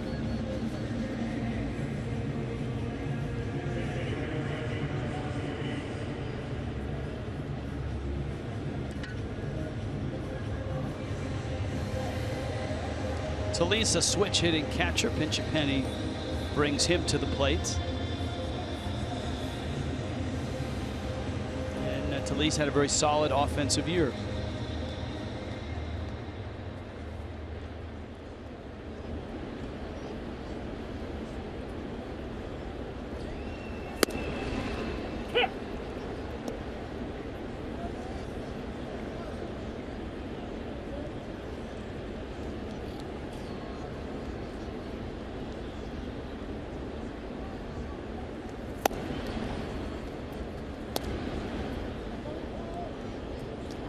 Arizona is getting a well-pitched game tonight.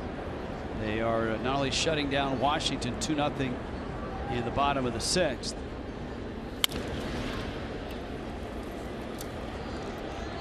Telis is out.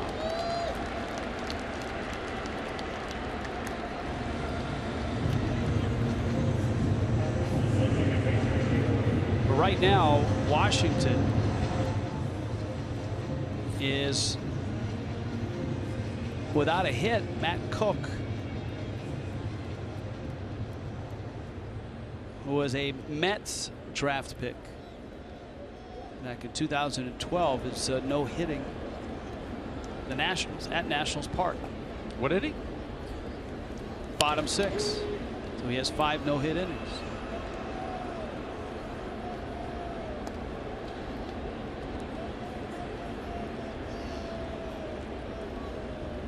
Out of Louisville.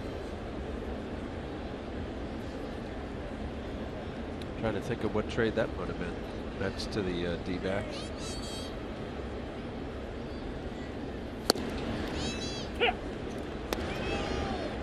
Gordon with the count 0-2. D opened the night with a bunt single, a stolen base, and a run scored. And Miami was off to a 1-0 start. Struck out in the 3rd. Of course, the Mets have a pair of 2-run homers since that point.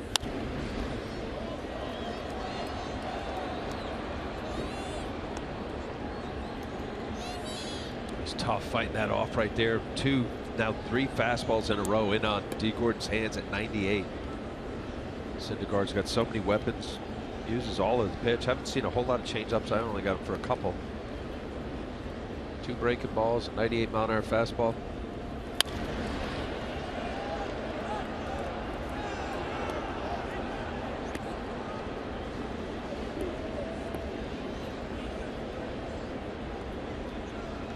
Addison Reed trade. That's right. Reed, White Sox to the Arizona, yeah.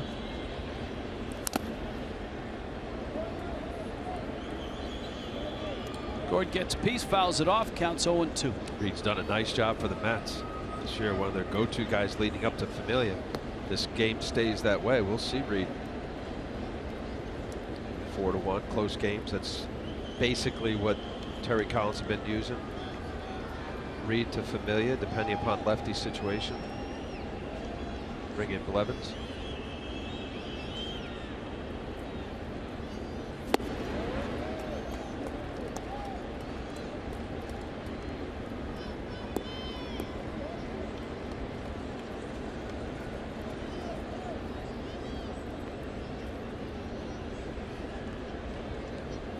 One, 2. And a changeup and a good one from Syndergaard. Gordon strikes out. Noah Syndergaard is rolling tonight, and the Mets lead the Marlins 4-1.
4-1 Mets on top. Who's that good-looking guy?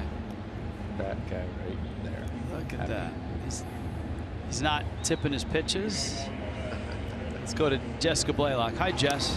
Hey, Rich, the Marlins and the South Florida community are still mourning the loss of Jose Fernandez, but so are so many players from around the league, including David Ortiz. Ortiz and Jose had the opportunity at the All-Star game earlier this year to share some special moments, and Ortiz sent out a tweet just explaining how heartbroken he was over the loss of Jose, the fact that he couldn't believe it. And guys, it's been so hard for so many people to think about the fact that Jose Fernandez is no longer here. And we're taking stories and pictures on a Twitter and email Tuesday driven by Ford. Keep those coming in. Send your tweets to @FoxMarlins. Your emails can go to foxmarlins@gmail.com.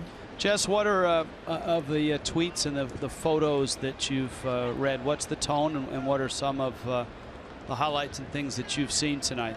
Well, the tone really seems to be people just remembering how full of life Jose was, and they're sharing pictures from when they got to interact with him and talking about how he always made sure that he took care of fans. He always had time for everyone, whether it was signing a baseball, whether it was autographing a piece of memorabilia. And people are just talking about how much they loved Jose and that he really was someone that made everyone feel so special. Yeah, that's, I was been asked a lot in the last few days, what is something that nobody really knows about Jose Fernandez? And I think here around the ballpark, everybody knows how outgoing, gregarious, and friendly he was. And we talked about it last night, the fact that you go back to that 2013 feature where he was mic'd up his rookie year. Reyes lines it center field. Yelich won't get it. Plays it on a hop. And the Mets have runners at first and second. And Jose in that piece was talking about how much he enjoyed talking to the parking attendants at Marlins Park, and how every day there were certain attendants that he got a kick out of talking to. And I think that's the thing for me. People didn't realize that he was one of those guys that knew everybody's name, took time to say hello, and have genuine interest in people. Kind, polite, cordial. Didn't matter what you did, what your title was. Special person. All right, here's Asdrubal Cabrera. Dustin McGowan is in.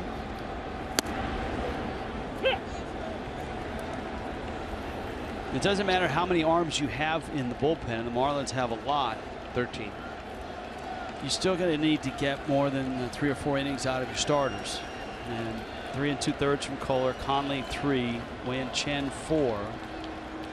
Andrew Kashner gave him 5 on Friday, but go back to that Urania start, his last start, and he only gave Don Mattingly 3 innings, and it's Urania who gets the ball tomorrow for the Marlins. Well, that's true. You know, some of the misnomer about a reliever is that, you know, if you look at it and say, oh, well, he only threw 12 pitches, or he only pitched 2/3 of an inning. You know, it's also the up and down. Not every single time, as we just saw Nicolino warming up, that you get up and you get in. You know, there's often where you get up, you get hot, you sit down, and then next inning to get you thrown again. So you do that repeatedly 2-3 days in a row. Yeah, you need a day off or 2. Juan Nieves is on his way out. Tomorrow's showdown, La Lechonera. Mets and Marlins, Seth Lugo, Jose Urania.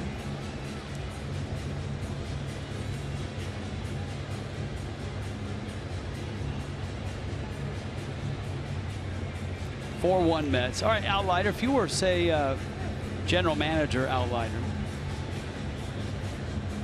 and you could run a pitching staff however you want, would you change the molds? I mean, some people talk about being a little more progressive with your, you know, having a reliever who's your high leverage guy, not necessarily your closer.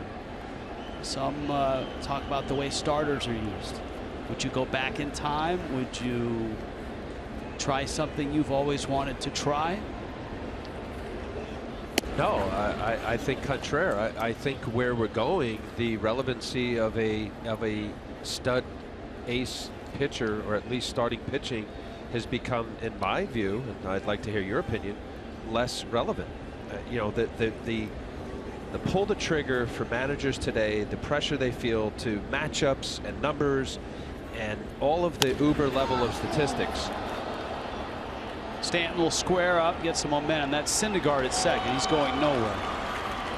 What I would do, and listen, I don't see the day-to-day numbers, but I do think that if you're a minor league prospect and you've been pampered in a way to protect the asset, and pitchers are way more cognizant now than once upon a time. And I'm not that old, Rich. I retired in 06, so I'm not going back to the 60s or 70s or Sandy Koufax or Bob Gibson.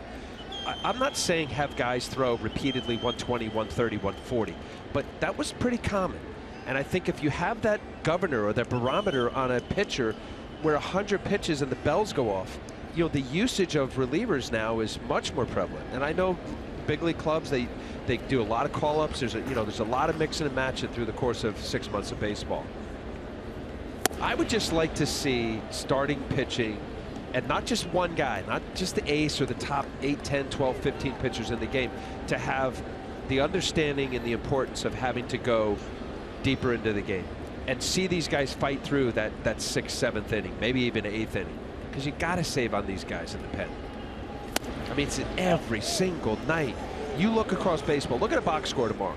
Well, forget about it now, September. I mean, there was a game that Bruce Bochy, I think between Bochy and who they're playing, there was like 16, 17 relievers.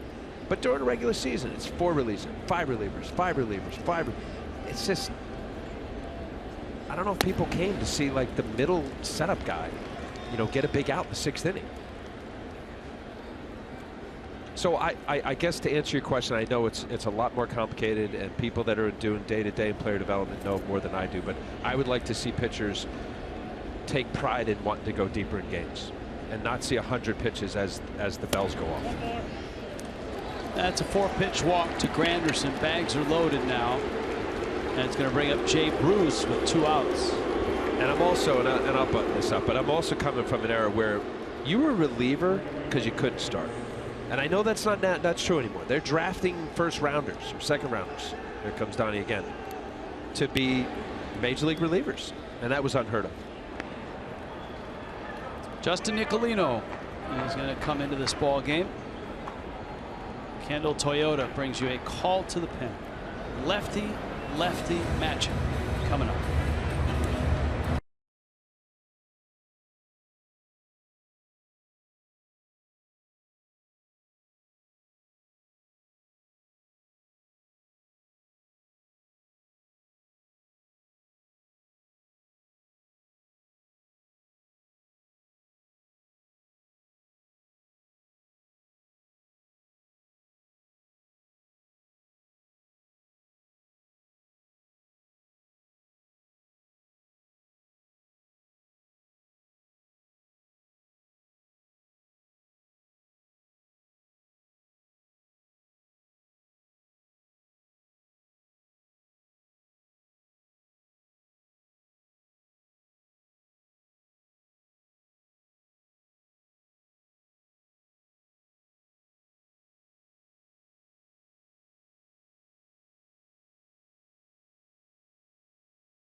Nicolino is in taking your conversation about general manager Al Leiter would like his starters to go deeper if he could run a pitching staff or design a pitching staff. Let me ask you this, because in the modern game, velocity has, I mean, even from the time you left in 06, it seems like every year the premium is higher on velocity.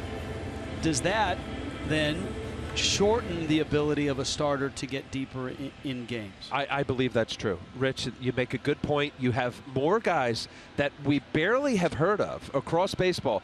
97, 98. We're watching it here tonight. You know, guys that haven't established themselves. 98 miles an hour was a special arm. So as a result of not having to go deep and quote unquote empty the tank, you're seeing, I think, guys with, you know, greater velocity because of it. And here's the other thing. The here it is, hit it. I'm going to just throw it as hard as I can. We're seeing higher ratings, guys with less command. If you're throwing 98 to 100, are you worried about hitting the corners and the spots and keeping the ball down? No. No.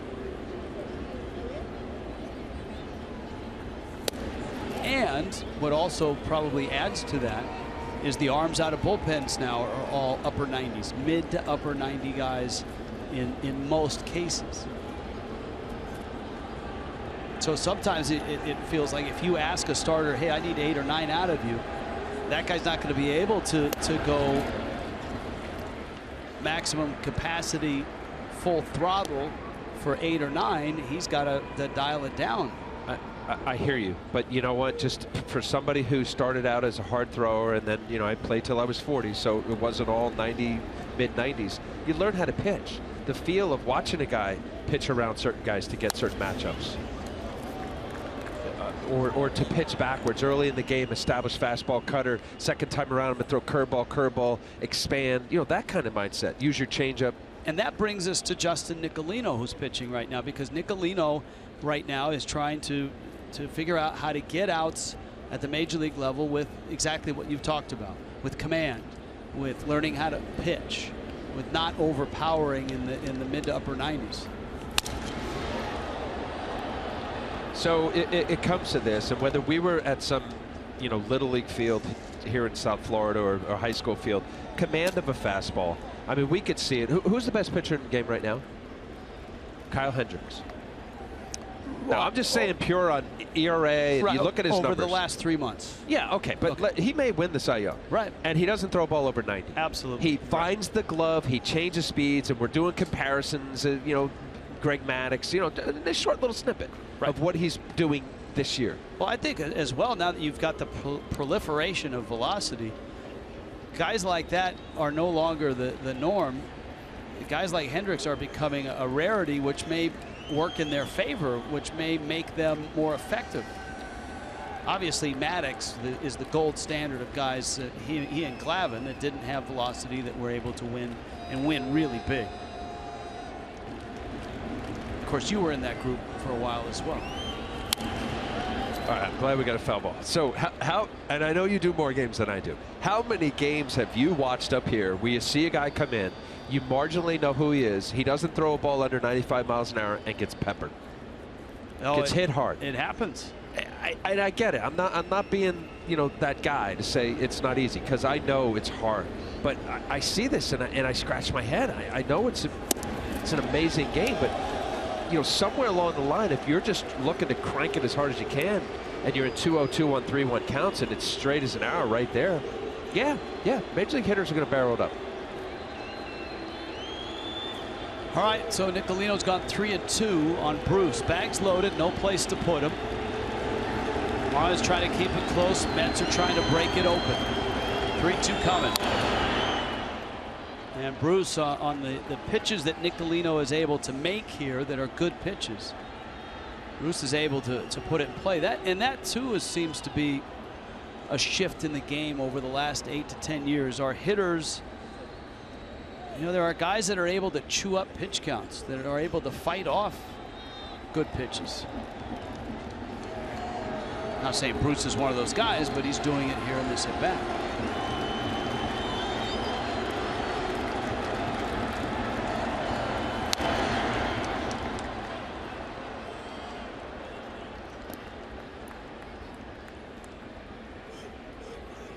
Let's see, coming up on 10 pitches here.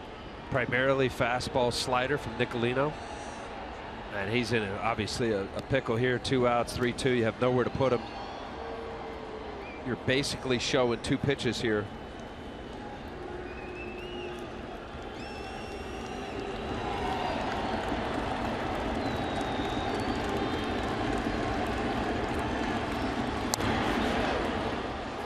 Helping him out right there. That ball was inside. Like a changeup. He took a little off on that. Nicolino did. Yeah, you see that way inside. You know, the guys, there's a changeup grip, got a little fade down and in. These are the guys that are struggling. Even when a guy like Jay Bruce or any major league hitter is locked in, they don't swing at a ball that's a foot inside. In the air to left, Ozuna, and he makes the catch. Miami stays within 3, bottom 6 at Marlins Park, 4-1 Mets.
We've been watching tonight the premier right-handers in the National League, and Noah Syndergaard. Yeah, he's had it going on. I mean, you end up giving up the first inning run basically on a bunt single from Gordon and a CNI single from Ozuna. He's got it. He's throwing all of his pitches, the 2 breaking balls, 98-mile-an-hour fastball, and his changeup. That's why you see the numbers right there. Exceptional stuff. One of the best pitchers in the game. Marcell Ozuna, Martin Prado, and Christian Yelich. You can still feel the emotion with the Marlins, maybe less so with the Mets. At batting practice today, it was lighter. There were smiles, and some of that came back to both ball clubs. But it's far from normal still, and I don't think it will be for a long time.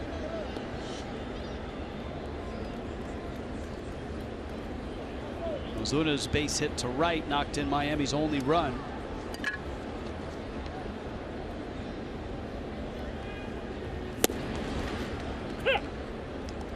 These are some shots from batting practice.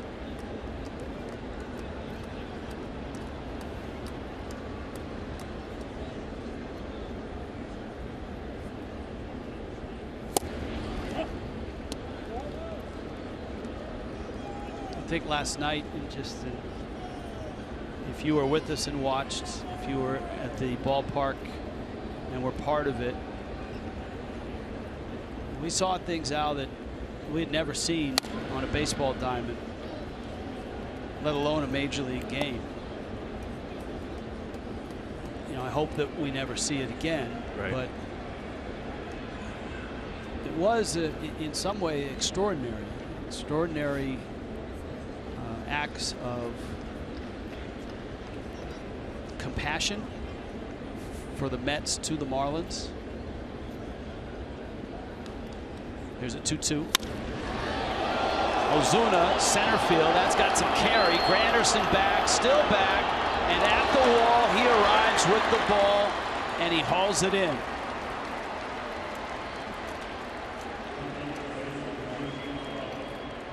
Well, Ozuna gave it a ride. This is our perspective right here. Had some height to it. See Granderson going at it. Then it kind of got turned around a little bit. Had to go to his left a little.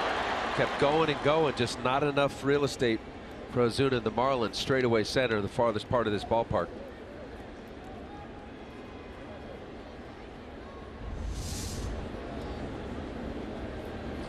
Here's Martin Prado. You think about some of the things we saw last night. Players comforting each other when a player would get to a base. Remember Reyes putting his arm around D. Gordon out at second base. Lucas Duda at first doing that. It's bobbled. Prado beats it. Good hustle by Martin Prado. That's why you run it out. I know, you know, every single major leaguer should, but you see this, how often a routine this would be. That's coming off of his glove. Should be an error. D6, just banging it out. Hit that ball, you got to run. He's running. That's all it takes.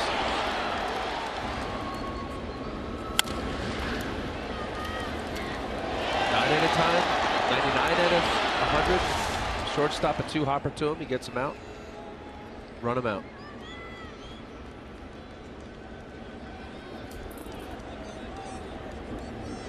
Here is Yelich. I mean, it started, Al, when before the game even began, with Yelich and Stanton and Ozuna and Gordon, all the players that came out to run and stretch. And the crowd just, you know, when each player crossed the line, the crowd acknowledged that player with an ovation. And I think what the crowd here did not see that we saw because of the lenses on the camera were the tears, the red swollen eyes, the open weeping. And that's the, you know, from what we saw to start the night, that scene. The crying in the first few innings of players on the field. The D. Gordon home run and his collapse really into the arms of his teammates.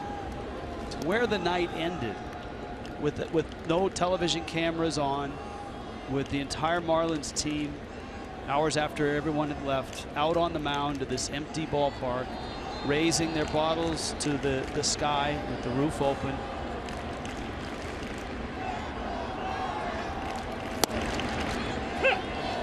Strike to Yelich. That to me was extraordinary. Now it was in the worst of circumstances. But to see that humanity and that compassion from both teams. How about for the love for a guy that truly was loved by everyone? Anybody who's been around him or he touched. A kind person. Talking to Christian Yelich yesterday, you know, and he looked at me and, you know, so sad. Just, I mean, it's sad. He said, Al, he said, I knew him better than family. I mean, you know, I grew up with him in a very, you know, childlike, you know, compassionate way. And I get it. These baseball players are close.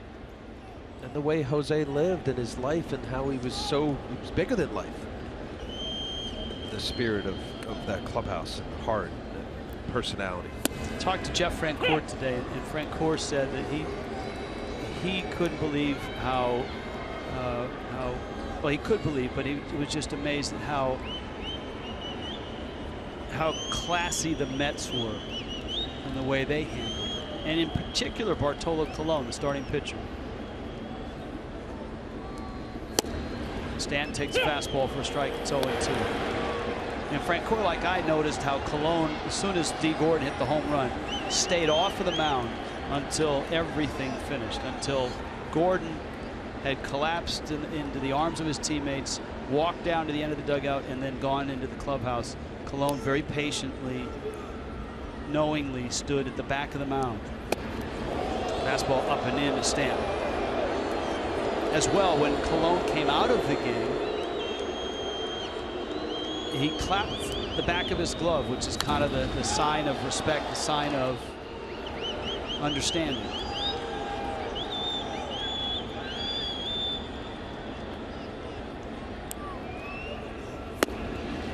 Pitch is out. That's 2-2. Yeah, after one coming, buzz tower on Stanton up and in.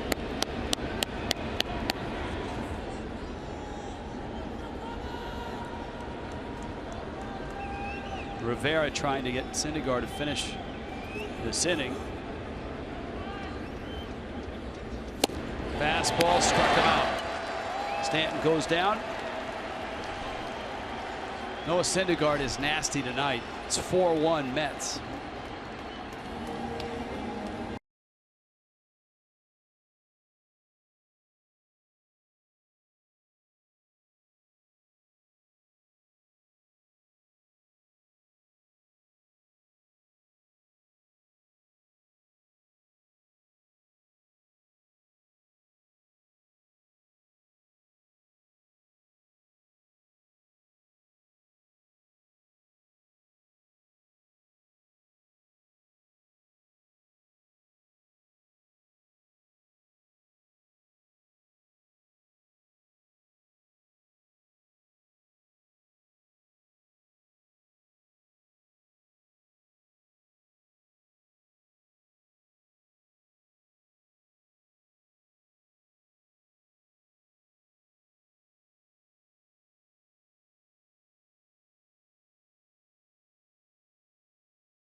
All night, 4-1 Mets.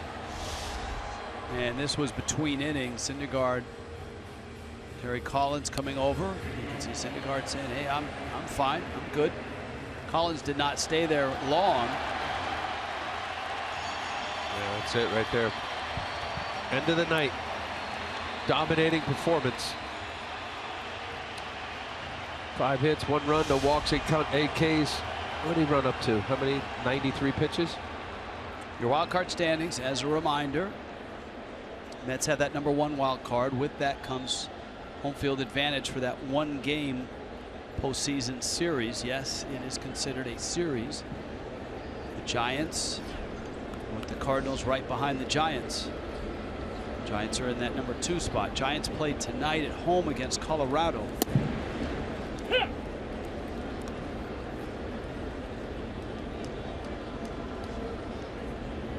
Couple of things. The Cardinals are down 2-0 bottom 3 to Cincinnati.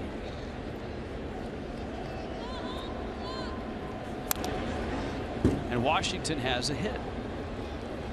Actually, they have 2 hits and 4 runs. Yeah. But they don't have Wilson Ramos. Ooh, that's a loss. Boy, what a year he's had. A torn ACL? Yes. Ugh, that's just rotten luck. Who was, I mean, and he was finally this year not only fulfilling, but just filling up the promise that not only the Nationals, but all of baseball had long since had for him. And nagging injuries were part of him never really breaking out, both offensively, and he's always been really good defensively. This was the year for sure. Rivera jammed. Good pitch from Nicolini. Check in with Craig Minervini. Craig?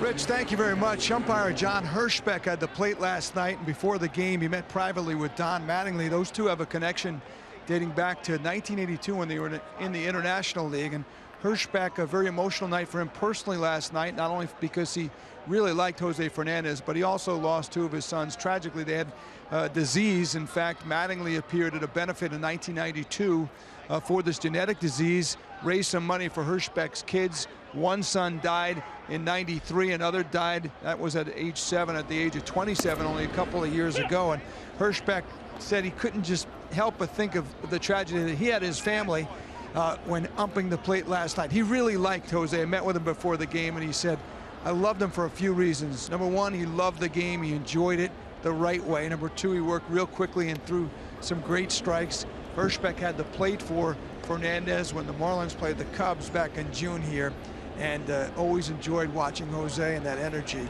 And last night, hit a personal note for John Hirschbeck. Nice guy, long time up. Tonight over at second base. Guys? Yeah, Craig, look, we've talked about players and fans and broadcasters or whoever was here, and obviously the umpires.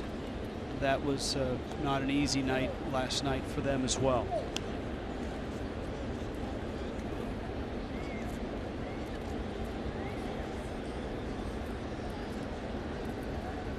Lucas Duda against Justin Nicolino.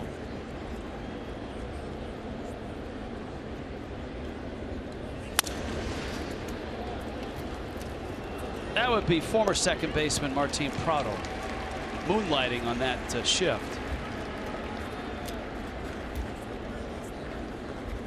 And there's 2 outs. And here comes Rene Rivera. How does the Ramos injury affect the I think Washington Nationals? They don't really have no a lot to throw back there. I mean, he was, I mean, you talk about a career year, one of the best offensive hitting catchers in the game. Going into the postseason, that hurts them in a big way. Jose Lobaton is a guy that they've used in his spot. Well, look, there's still firepower on that team. If you know, they obviously need to get Harper healthy. That hand that he injured on the fake tag from Jung Ho Kang, which precipitated a benches clearing incident the other day. It would be nice if Ryan Zimmerman woke up from his season-long slumber. He's hit just .217 this year. Rivera to right. It's foul. I'll tell you the guy that I think for the Nationals might be the wild card, and that's Trey Turner, a kid from up the road in Lake Worth. You think? I mean, what he's done, I got the numbers in front of me, Rich. 240 and only 288 bats, 12 home runs. And the kid can run. 27 bags. 340. Did I say 240? You said 340. No, phenomenal. I thought, wow, wait a minute, he's slumped. Oh yeah, no, 340. Saw him. No, phenomenal. I love this kid. Yeah, and look at this. Yeah, like you said, the stolen bases and the number of games for him. Harper's been a real enigma this year, right? I mean, you go from MVP to 244. Boy, he had such a good start too. Here's a 3-1. And Rivera swings and misses. Cubs are beating Pittsburgh 4-1. That's in Pittsburgh.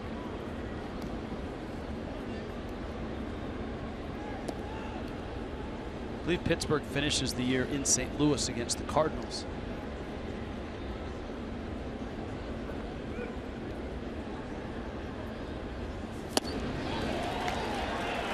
Down goes Rivera. Nicolino works a clean 7th. 7th inning stretch. It's still a 3-run game. Live shot outside of Marlins Park.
p.m. That pilgrimage, so to speak, continues outside of Marlins Park. Memorial services for Jose Fernandez. A public viewing tomorrow from 5 to 11 at St. Brendan's Catholic Church in Miami on 32nd Street, Southwest 32nd Street. There'll be a motorcade that will depart from Marlins Park at 2:16 p.m. Complimentary parking is on the west side of Marlins Park for that. And in lieu of flowers, the Fernandez family has requested that if you'd like to make a contribution to the JDF 16 Foundation, and you can make those donations by sending a check to the Miami Foundation, 40 Northwest 3rd Street. We'll get you the rest of that address. MiamiFoundation.org/JDF16.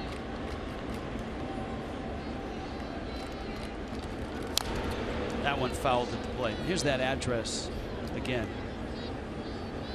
Online, MiamiFoundation.org/JDF16, 40 Northwest 3rd Street, number 305, Miami 33128.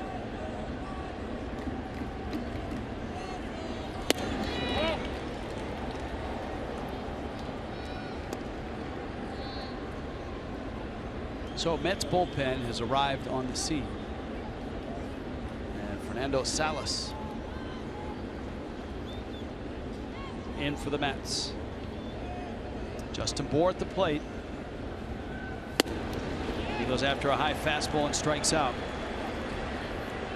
All upstairs to Justin Bour. Salas was picked up from the Angels. Those numbers we just showed was combined with the American League Los Angeles Angels, and what he's done with the Mets, 13 games. Done a nice job since coming over to the Mets. A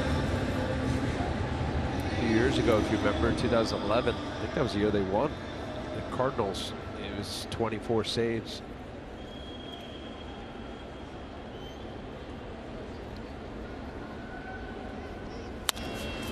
Real Muto up the middle.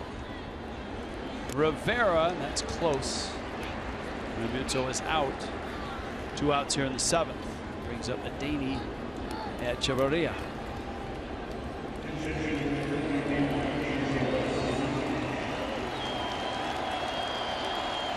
Ichiro gets in at bat. Ichiro had a hit last night. He's in a bit of a slide, 2 for 20.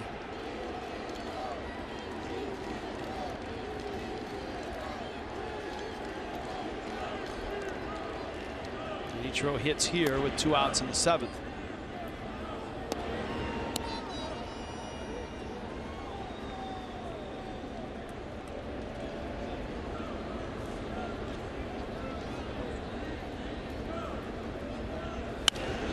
Ichiro lifts that one to left, hits it pretty well. Cespedes giving chase, and he backhands the ball in fair territory. Nifty catch. And a 1-2-3 7th for Salas.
Jose Urena. That tomorrow night, a Wednesday night start. And that finishes off the home portion of the Marlins schedule, unless after Sunday matters. Unless, yes, Brave game. planets align, Marlins get red hot. Got to come back and win this ball game. And you never know. As they say, you never know. Yep. Be a good problem to have. San Miguel Rojas into the ball game. Marlins need a nice start, and I think Jose Urena needs a nice start. Well, Don Manley, I think, was waiting for Terry Collins to announce his pinch hitter. And he's done that, and that means a pitching change. Kendall Toyota called to the pen.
What the Mets were going to do, and once he saw, he goes to the bullpen. Austin Bryce is going to come in. Now the Mets will probably counter with a lefty bat. Is that Brandon Nimmo? Kennedy. No, Ty Kelly. No, we had third one was right. Ty Kelly stands in, and he takes a fastball up. Kelly called up on September 1st. Fourth time this year he's been up. He was up in May, in June, and then again in August.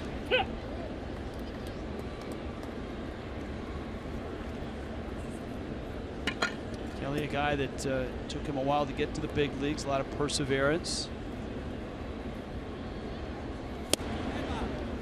Takes in from Austin Bryce. Yeah, Austin Bryce came on last night in the 6th inning. Two batters he faced. He walked Granderson and TJ Rivera. Pound the zone. He's got good stuff. Late action moving. Kelly fouls it off. Kelly originally was selected by the Orioles, traded to Seattle, then traded to the Cardinals, with the Blue Jays, and now the Mets. Since 2012, he's been in AA or AAA. And he takes out. Spent his college days in two places. Started at Loyola, Southern California, and then won a batting title for the University of California at Davis. And he knocks that one into center field for a base hit. .398 average at UC Davis. How about that? I knew you were getting there, UC Davis. What were you guys? The Horned Frogs? The Aggies, my friend. Aggies. Horned Frogs, come on. TCU. No, that's TCU? It is the Horned TCU. Frogs? Yeah. Yes. So Daniel Descalso and now Ty Kelly representing in the big leagues. Here's Reyes.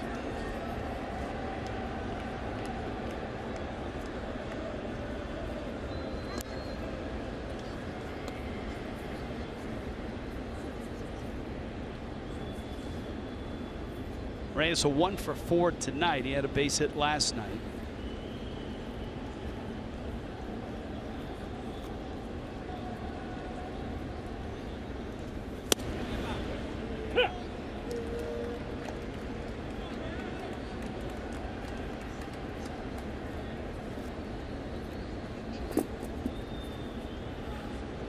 Cardinals have a run.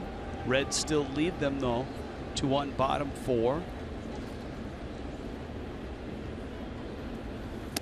St. Louis a game back of that number 2 wild card team. San Francisco. Mets are the number 1 team.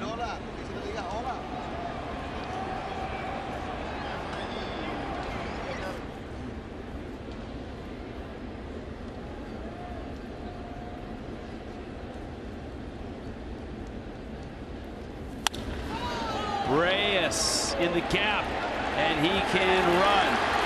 Kelly racing for third on his way. No, he'll hold there. Reyes stops and has to get back to the bag, and he looks like he did something. He kind of limped back.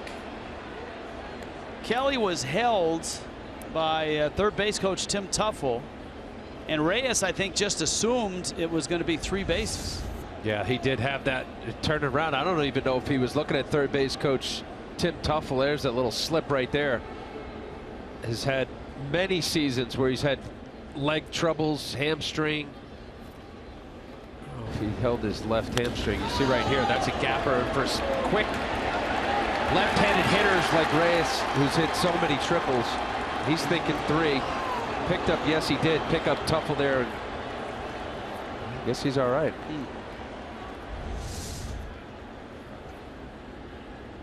So Austin Bryce has given up the single to Kelly and a double to Reyes. It doesn't get any easier. You've got Cabrera, Cespedes, and Granderson all lined up for the Mets. Marlins have hung in there at 4-1 after the Mets got their 2 homers. Cespedes and Bruce, both 2-run shots. Infield in, and Cabrera takes in. The 30-year-old Venezuelan.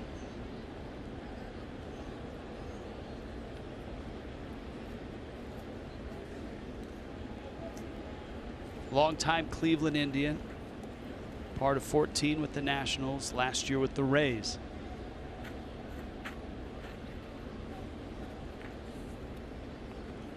And the Mets' investment in him has paid off. 2-year contract with a team option in 2018.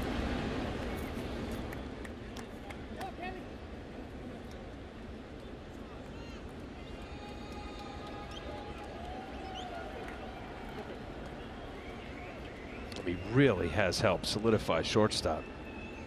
And he's an interesting shortstop. He's not a guy that has a lot of range, but what he gets to, he catches. What he throws is usually on target.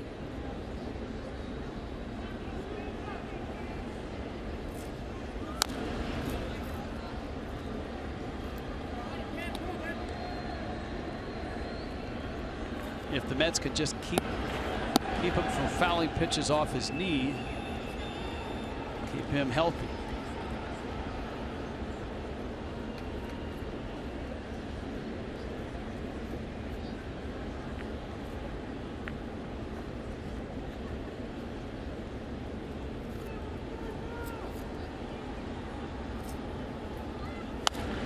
Line shot, Bohr holds it.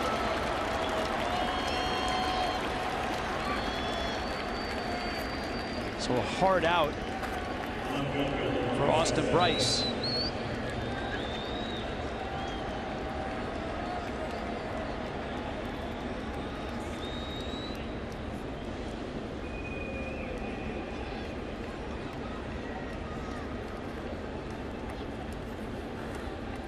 Cespedes blasted one out to Jeff Conine's stairway to heaven. in left center field. And the Marlins are going to walk him intentionally.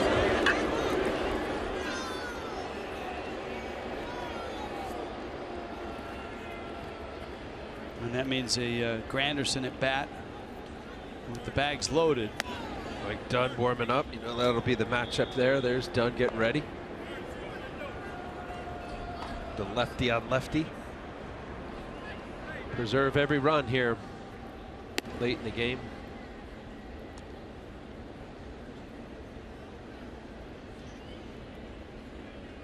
Juan Nieves and Mattingly. Tim Wallach.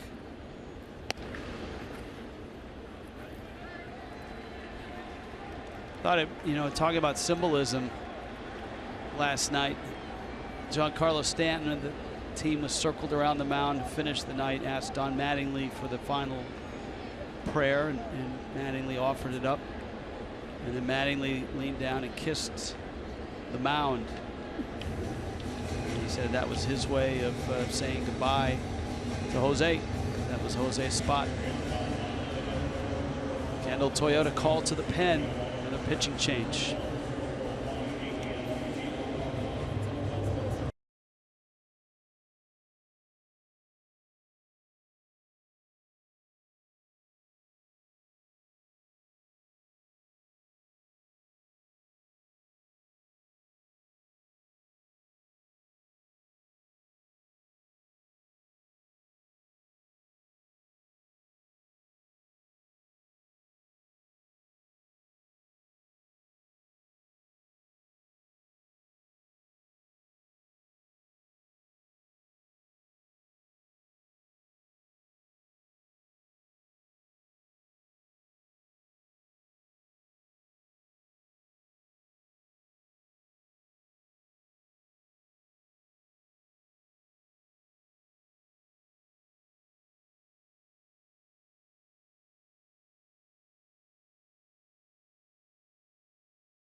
Threatened a lot. You can see they've left 10 on base. And Mike Dunn coming in with the bases filled with Mets and one out here in the top of the 8th inning.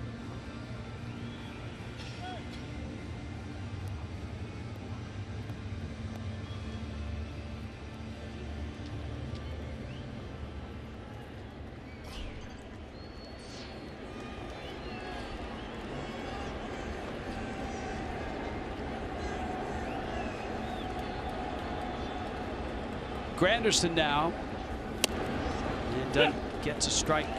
Yeah, Dunn came in last night's game, pitched a scoreless inning, striking out Granderson and Rivera. 3 up, 3 down. And just looking at games around baseball, shots in dugouts, it seems like every team has a Fernandez jersey up in their dugout. Just looking at the Cardinals game up here in the booth. Giants, Braves.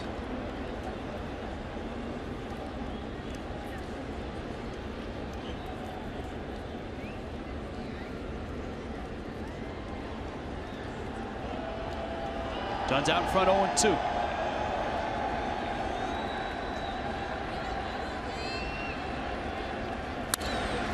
Up the middle into center field. This will chase home a couple. Kelly scores. Reyes scores.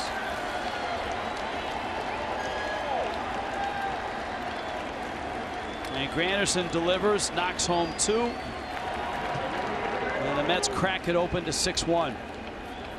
Boy, big attack on run here. Slider. This is an 0-2 count. Little too much on the plate for done in the Marlins. You see this pitch that Granderson just staying through the middle of the field. An 0-2 pitch is generally, you got 2 pitches to really be the pitcher's pitch. Something off the plate. Just the slider he left up enough. 2 more tacked on here in the 8th.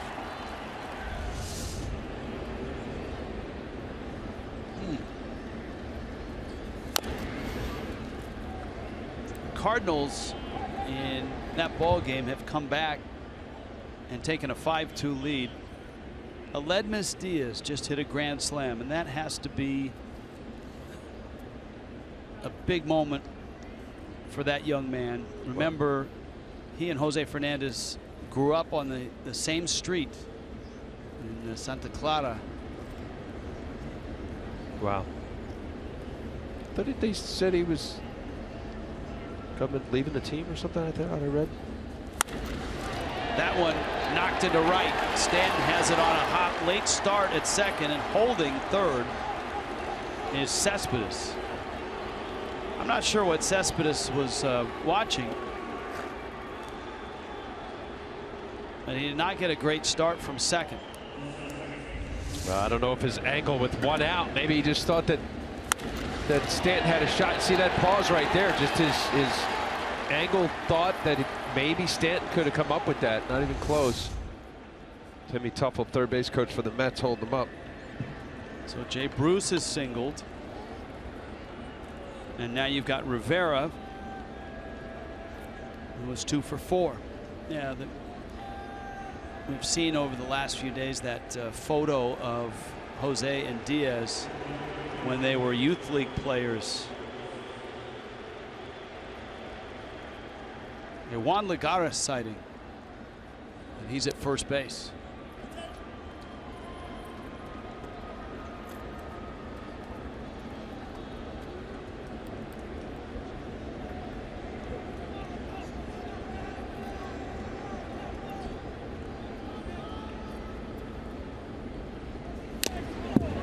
That one foul back to the screen.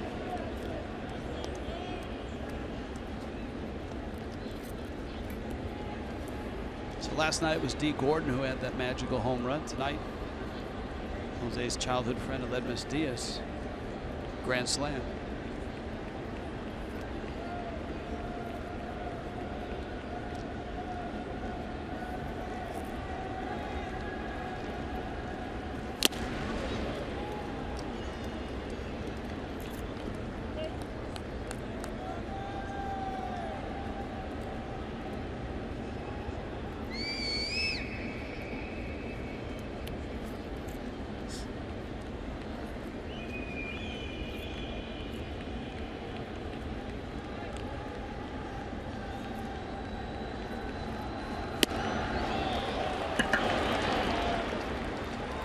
And Rivera goes down on strikes.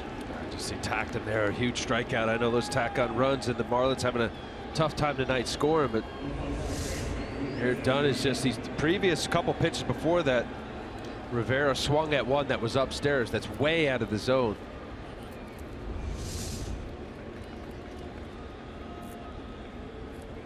And so Dunn now goes after Lucas Duda. Mets have 2 runs here in the 8th and a 6-1 lead.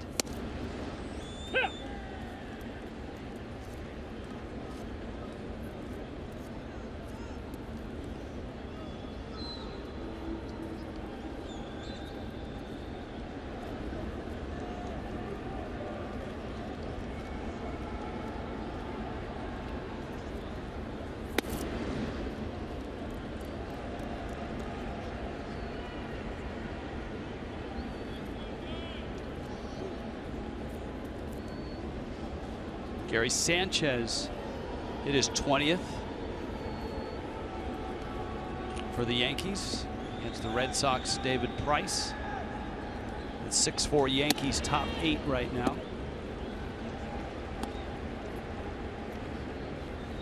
Yankees need help too, right? I mean, they're not. Oh yeah. The fact that they got I think they got to leapfrog like 3 teams. Detroit, Seattle, and Houston are in front of them, with Toronto and Baltimore holding the wild card spots.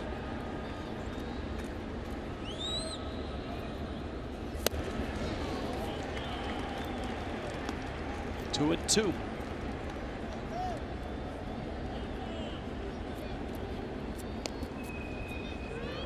Big game in Houston. Seattle won last night and has a 4-2 lead over Houston tonight in the top of the 6th. That one fouled back. Toronto beat Baltimore 5-1. That's a big one too, right? It's another 2 up on Baltimore. The win column, right? Yes, and the loss column. And the loss. What did Detroit do tonight? Detroit is clobbering Cleveland 9-0, bottom 8. Wow. A rocket to right, over Stanton's head, off the top of the wall. Cespedes scores. Granderson scores. Lagares comes across.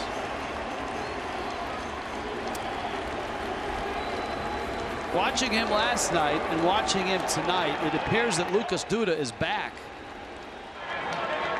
Yeah, he had the bad back, but boy, I agree with you, Rich. He's just a guy that, you know, just trying to find his rhythm.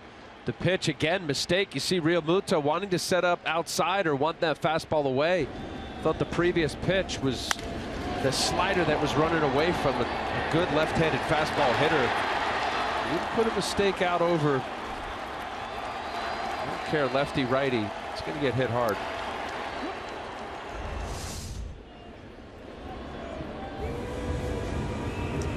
Don Mattingly is out. Another pitching change. Lucas Duda drives in 3 on a 2-for-3 night, just like his night last night. Be a double switch for Mattingly here.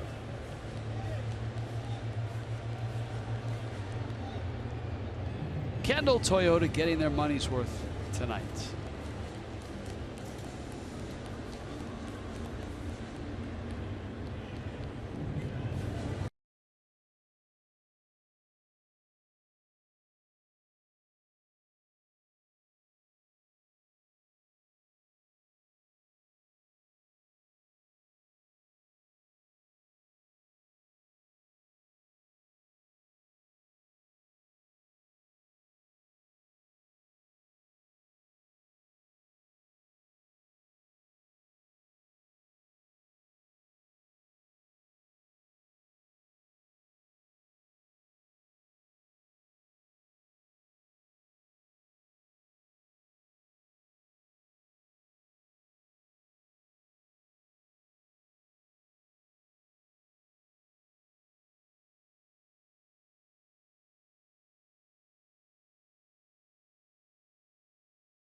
Agent to a lot of great stars in Major League Baseball, with the Marlins owner Jeffrey Loria.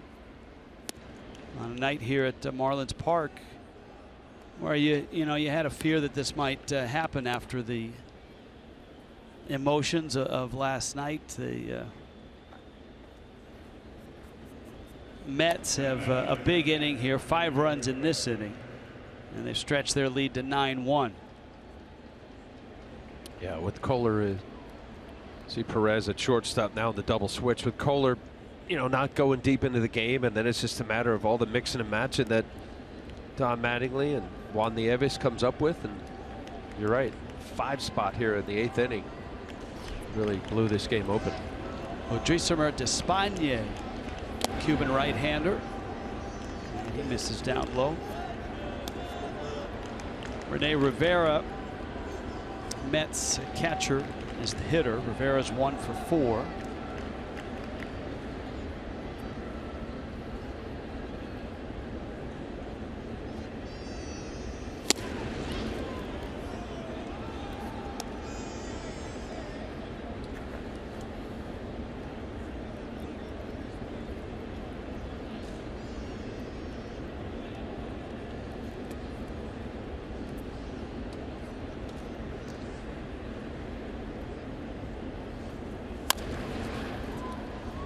Bouncer to third. Prado gathers, gets the out, and Espana comes in and ends the 8th. But the Mets push it to 9-1.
Diaz, high drive, left center, it is gone!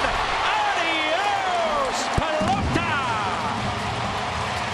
Grand slam! That was the first ever career grand slam for Cardinals shortstop Aledmys Diaz, and the Cardinals wanted to make sure that everyone knew that was for Jose. What an unbelievable moment. Aledmys Diaz and Jose Fernandez, such good childhood friends.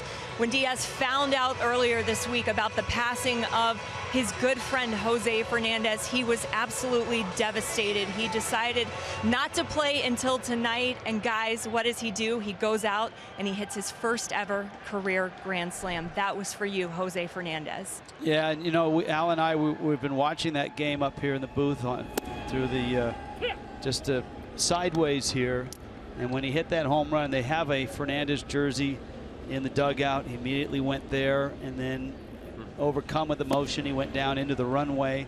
There were some Cardinal players that went after him, you would think, to console him. Addison Reed is on the mound now for the Mets. And Jeffrey Perez, who came in that double switch, is getting the at-bat here.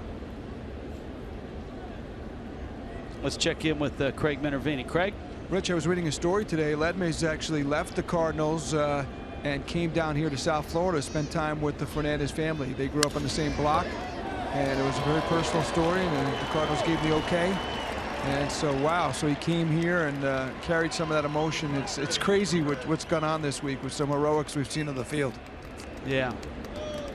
Jeffrey Perez, in his now obviously he's made his major league debut before, but this is his first major league hit. He's been relegated to pinch running because he had that broken thumb, and he puts that protective glove on. But that's his first hit. So that's a pretty cool moment that obviously he's never going to forget.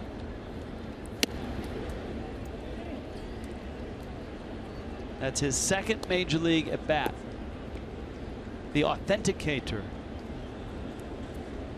Al, if this doesn't work out, you could be an authenticator. That's in the dugout, or he's in the dugout? Yes, authenticators are always nearby. Huh.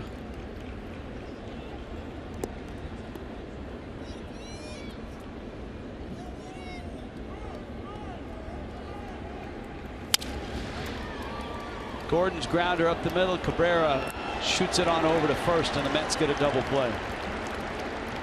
He's dribbled Cabrera to Lucas Duda.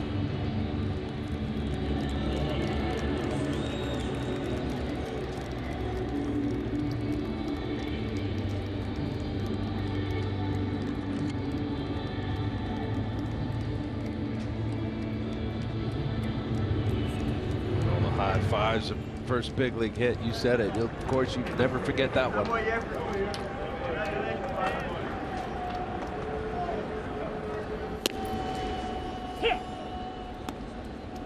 Ozuna now against Reed. You pointed out how valuable Reed's been in New York's bullpen. 77th game, an ERA slightly over 2. He's found a home with the Metropolitans. He's a guy that could close games as well if something should happen to Familia.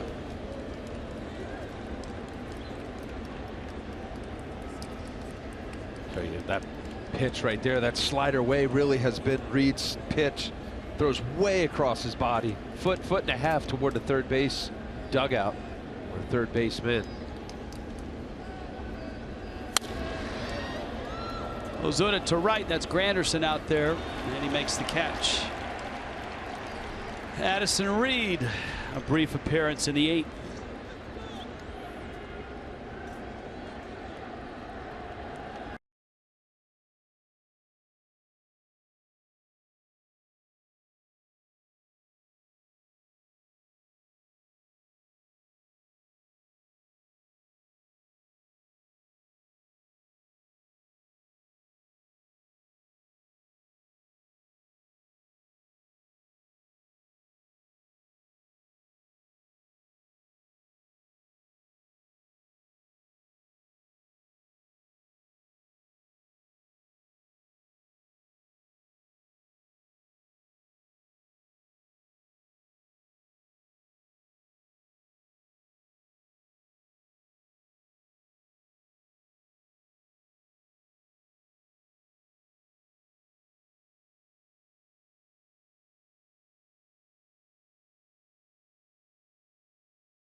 Park and the West Plaza.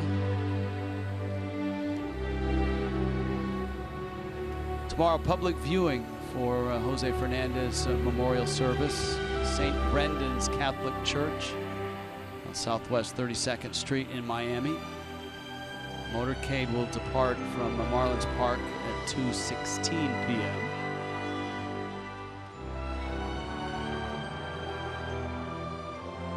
This was Sunday morning. News hit around 9 a.m. and it has grown and grown since.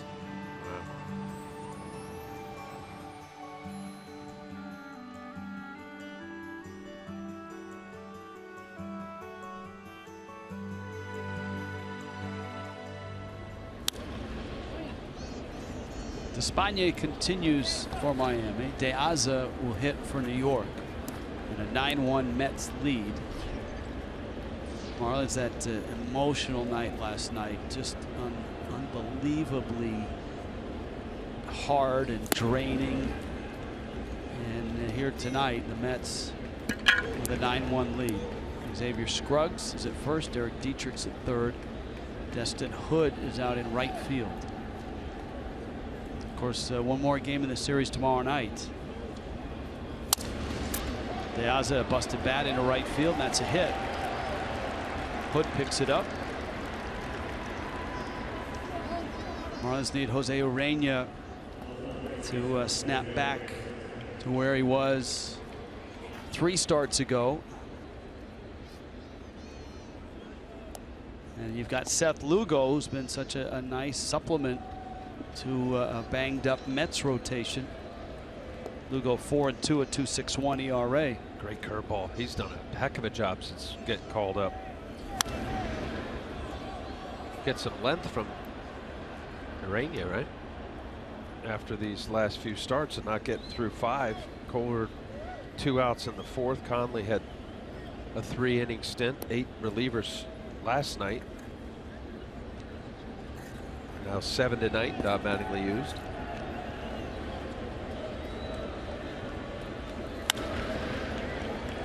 Towards the line, Ozuna on a hop. It's a fair ball. And it's going to be a single for Reyes.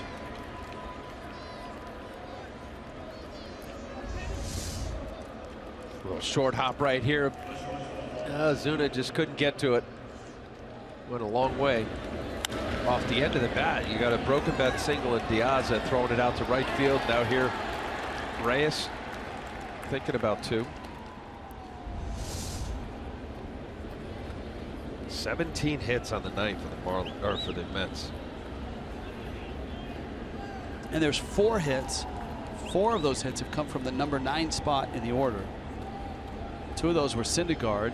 Ty Kelly had a pinch hit, and Diaz has a hit.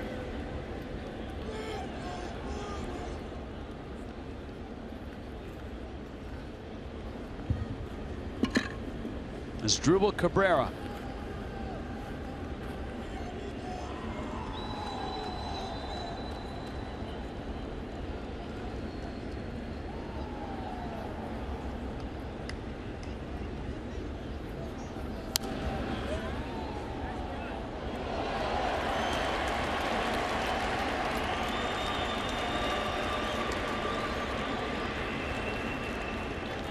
That Yankees-Red Sox game is 6-4 Yankees, top 9.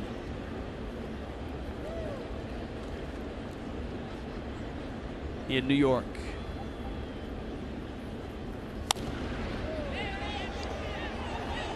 Dietrich. We saw Dietrich crash over a wall into the seats, making a catch a few days ago. Nice play there.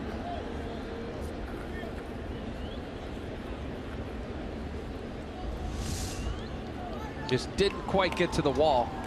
Little lady down here making sure to get out of the way. Oh, nice play. Should have gotten plucked.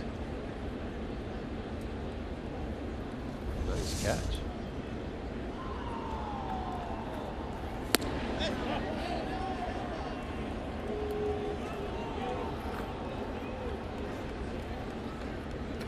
Sometimes you watch a game, Rich, and you know there's easy outs, pitchers, couple pitches, pop up, ground out, and then you see the grind out at bats. And I think you alluded to it earlier about every pitch, even pitchers pitch, fouling it off. You see high pitch counts because of it.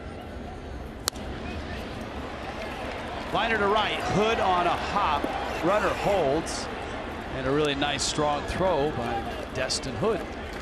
These hits right here, I mean, that's a nice line drive to right field. Cabrera doing a nice job kind of scooping this out. Little slider that stayed more middle of the plate, down middle. Just the quality major league hitters, they make pitchers come to them, and that's the hittable pitch, or the pitches that are more center of the plate to be able to get the good part of the bat on the ball.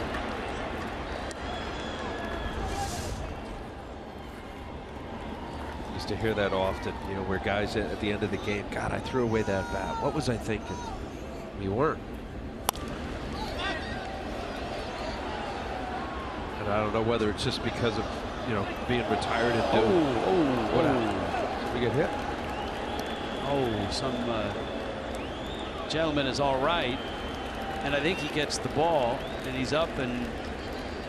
Well, he's high-fiving. I think if he's high-fiving, that's a sign that he's okay.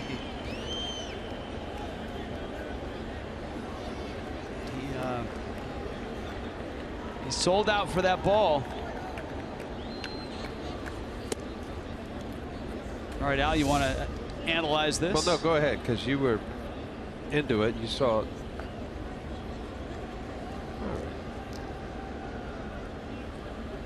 See, I don't think you're supposed to crash the Diamond Club like that. I think you need a ticket. Scruggs, nice play. Perez will hold it. Mets will get a run. Michael Conforto gets an RBI and a fielder's choice.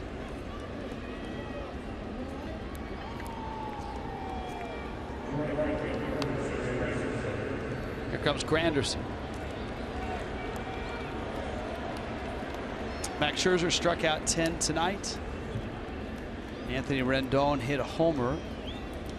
The Nationals, of course, got the bad news about Wilson Ramos, lost for the rest of the year with a torn ACL.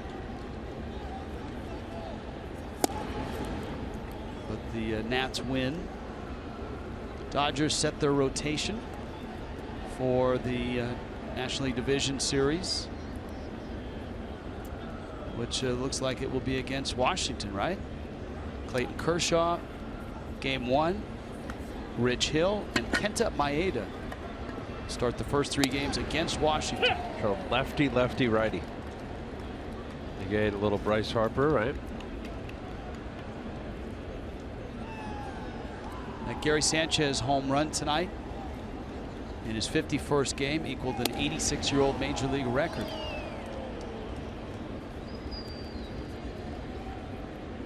Wally Berger of the 1930 Boston Braves ties Berger for the fastest to 20 homers. Granderson center. Yelich tearing after it over his head, and it bounces up off the top of the wall. 1 run will score, and Conforto will hold third. Granderson has knocked in another run, and the Mets have added to their lead with 2 runs here in the 9th. Well, there's no throwing at bats away here by the Mets. They just keep grinding it out. 5 spot in the 8th, and now here Granderson. Slider again, middle of the plate, down. Seeing the ball, they end up kicking off. Almost a ground rule double. 2 more here in the 9th.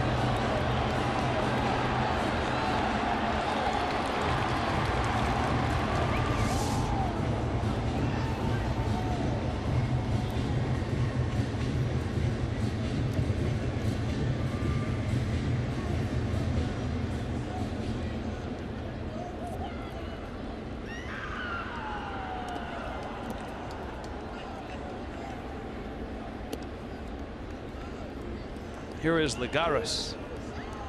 Never a good night, Rich, when the team you're facing, 6 of the 9 guys have 6 at bats or 6 plate appearances. I don't want to say you could see this coming, but you could, or feel it coming, but you just knew that it was a possibility. Yeah, with the obvious motions yesterday and a big win, the way they played that out, and then you're facing Syndergaard, that didn't help. This was a game up until the 8th inning. To right, Hood is back. Conforto tags. Both runners tag and move up.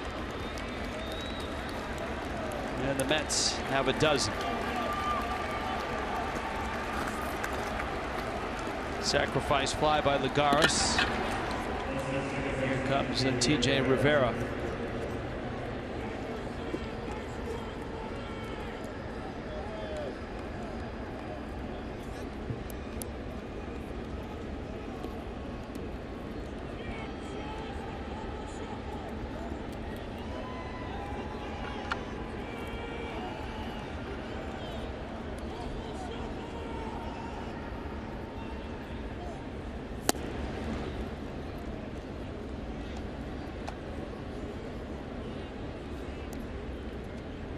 (12-1) Mets on top. Rivera's tripled and singled. Mets have a mess of hits, 19 of them. This is going to be a close play. Dietrich on the run. Nice pick by Scruggs. But the Mets put 3 more up and lead it by 11.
West, transparency, low fares, nothing to hide. By Ram, get power you can depend on at Ram Power Days. Now by your South Florida Honda dealers. In Miami tonight, Marlins, after last night's just an emotional ringer that everybody endured here at Marlins Park. Marlins a win last night, but tonight it's all Mets, and Jeurys Familia needs some work. And so here he is in 12-1 ball game, closer for the Mets. Familia's had a strong season. He was thrilled to meet you last night in the runway of Marlins Park. Big thrill, Rich.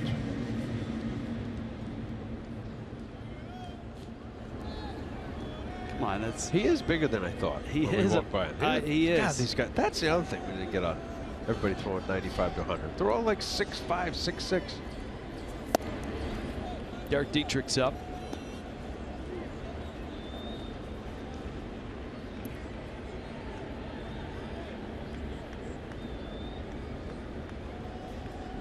Dietrich hitting in Prado's spot. Came in for him in the 7th.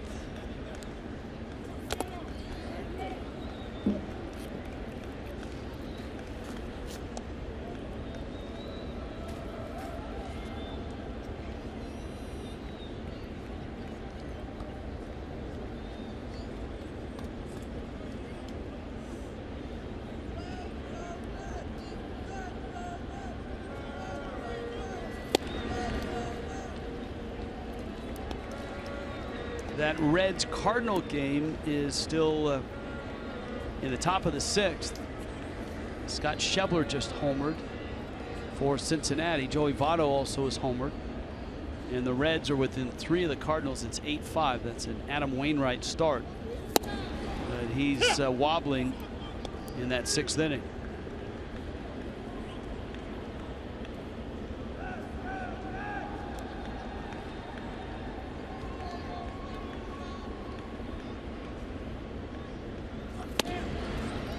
Dietrich walks. You mentioned about Familia getting some work, Rich. It's been 5 days since his last appearance. At inning at 230, ended up giving up 2 runs. And then his previous that was against Philly, and then the day before he gave up an inning in 2/3. So coming in the 8th in both respective games, giving up in a run. You see his pitch counts the last 7 days. From the looks of those last 2 outings, needed the rest. That's the whole thing. You keep going to the well. Familia is one of the best relievers in the game.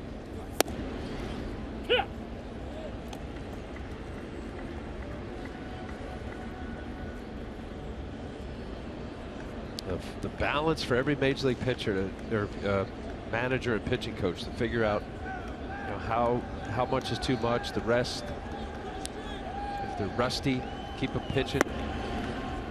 75. This is his 75th game for a closer, guy with 49 saves. How much rest is too much rest, and how much work is too much work. Exactly, especially for a closer, because you're waiting for, you know, your team is, you lose a couple, or maybe it's a blowout, you don't use him, then it's 4 or 5 days, and then he gets hit around. Lagares goes to get an out, or excuse me, Lagares. Familia.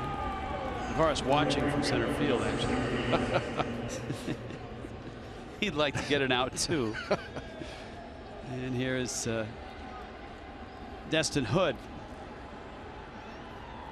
for his first at bat. We've seen Jeffrey Perez pick up his first major league hit. It was a great night in where were we? Cleveland, where Hood got his first major league hit. His family in the seats.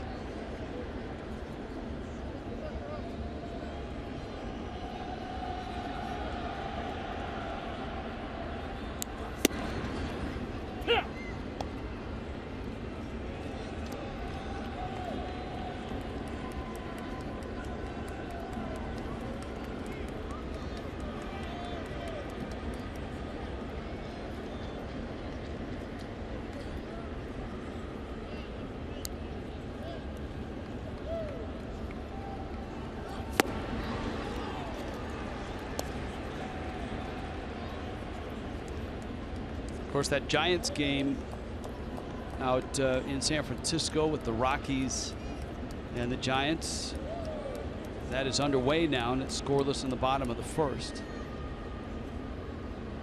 Both the Mets and the Marlins have a rooting interest in that one. They'd love to see the Rockies pick up their 74th win and knock the Giants off.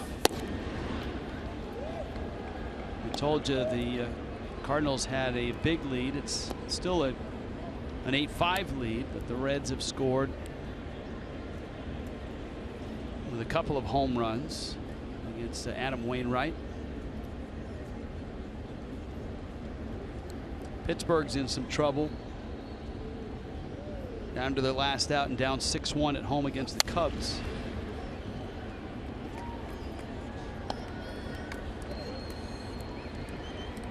In the American League, remember Seattle had that 4-2 lead, and it was 4-3. What's happened? 8-4 Houston. Wow. That's a big comeback for Houston. They also have to keep it close, right? Coming down here, where they're directly behind Detroit. They are. They're behind Seattle and Detroit. Oh, yeah, right. Seattle pushed a game and a half between the two with a win last night.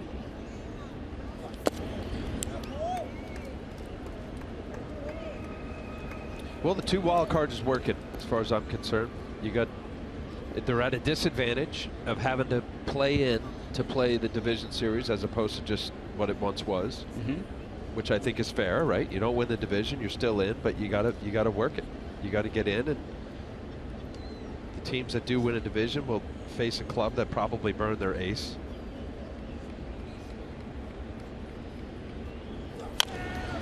Yes, I agree with you on that, but the one thing that I think is either undervalued or not talked about enough is, you know, some teams will finish playing on Sunday and then sit around for 5 days, and the wild card team that is playing. Oh, I don't know the schedule, but it's not the wild card. The division round doesn't start till Friday. Let's pull it up.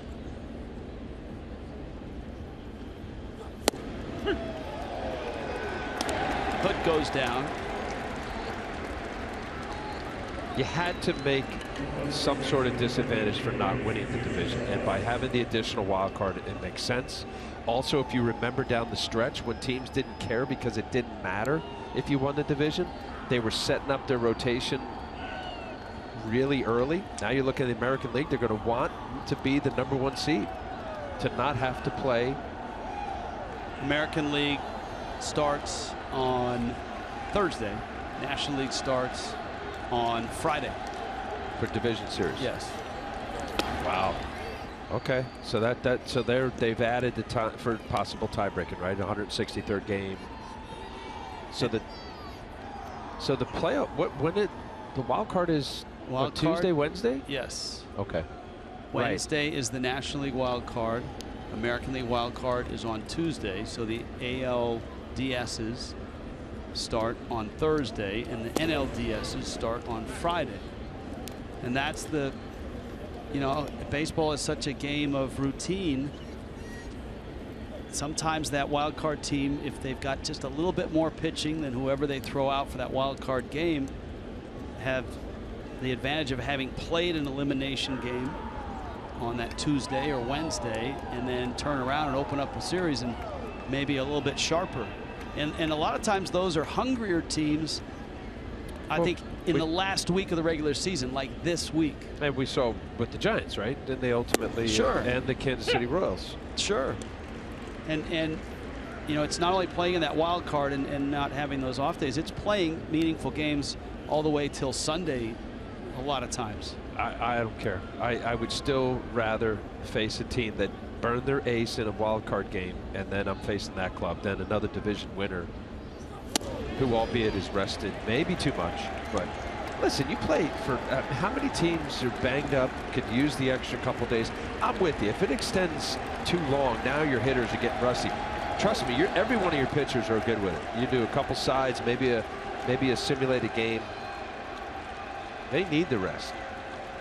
Xavier Scruggs with a 2-2 count.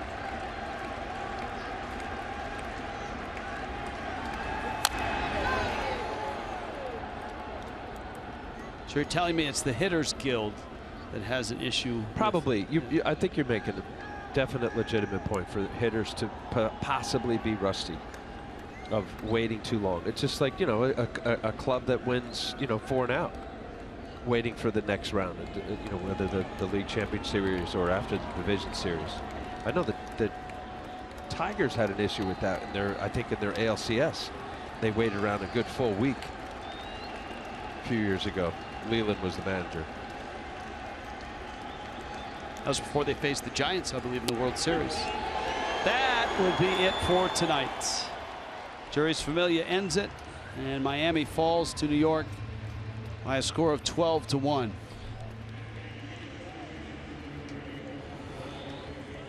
Well, one night after the most emotional, or one of the most emotional games in baseball history, the Miami Marlins come out tonight and hang in there until the late innings, and the Mets put up a ton of runs late and win this ball game 12-1, and even the series at a game apiece.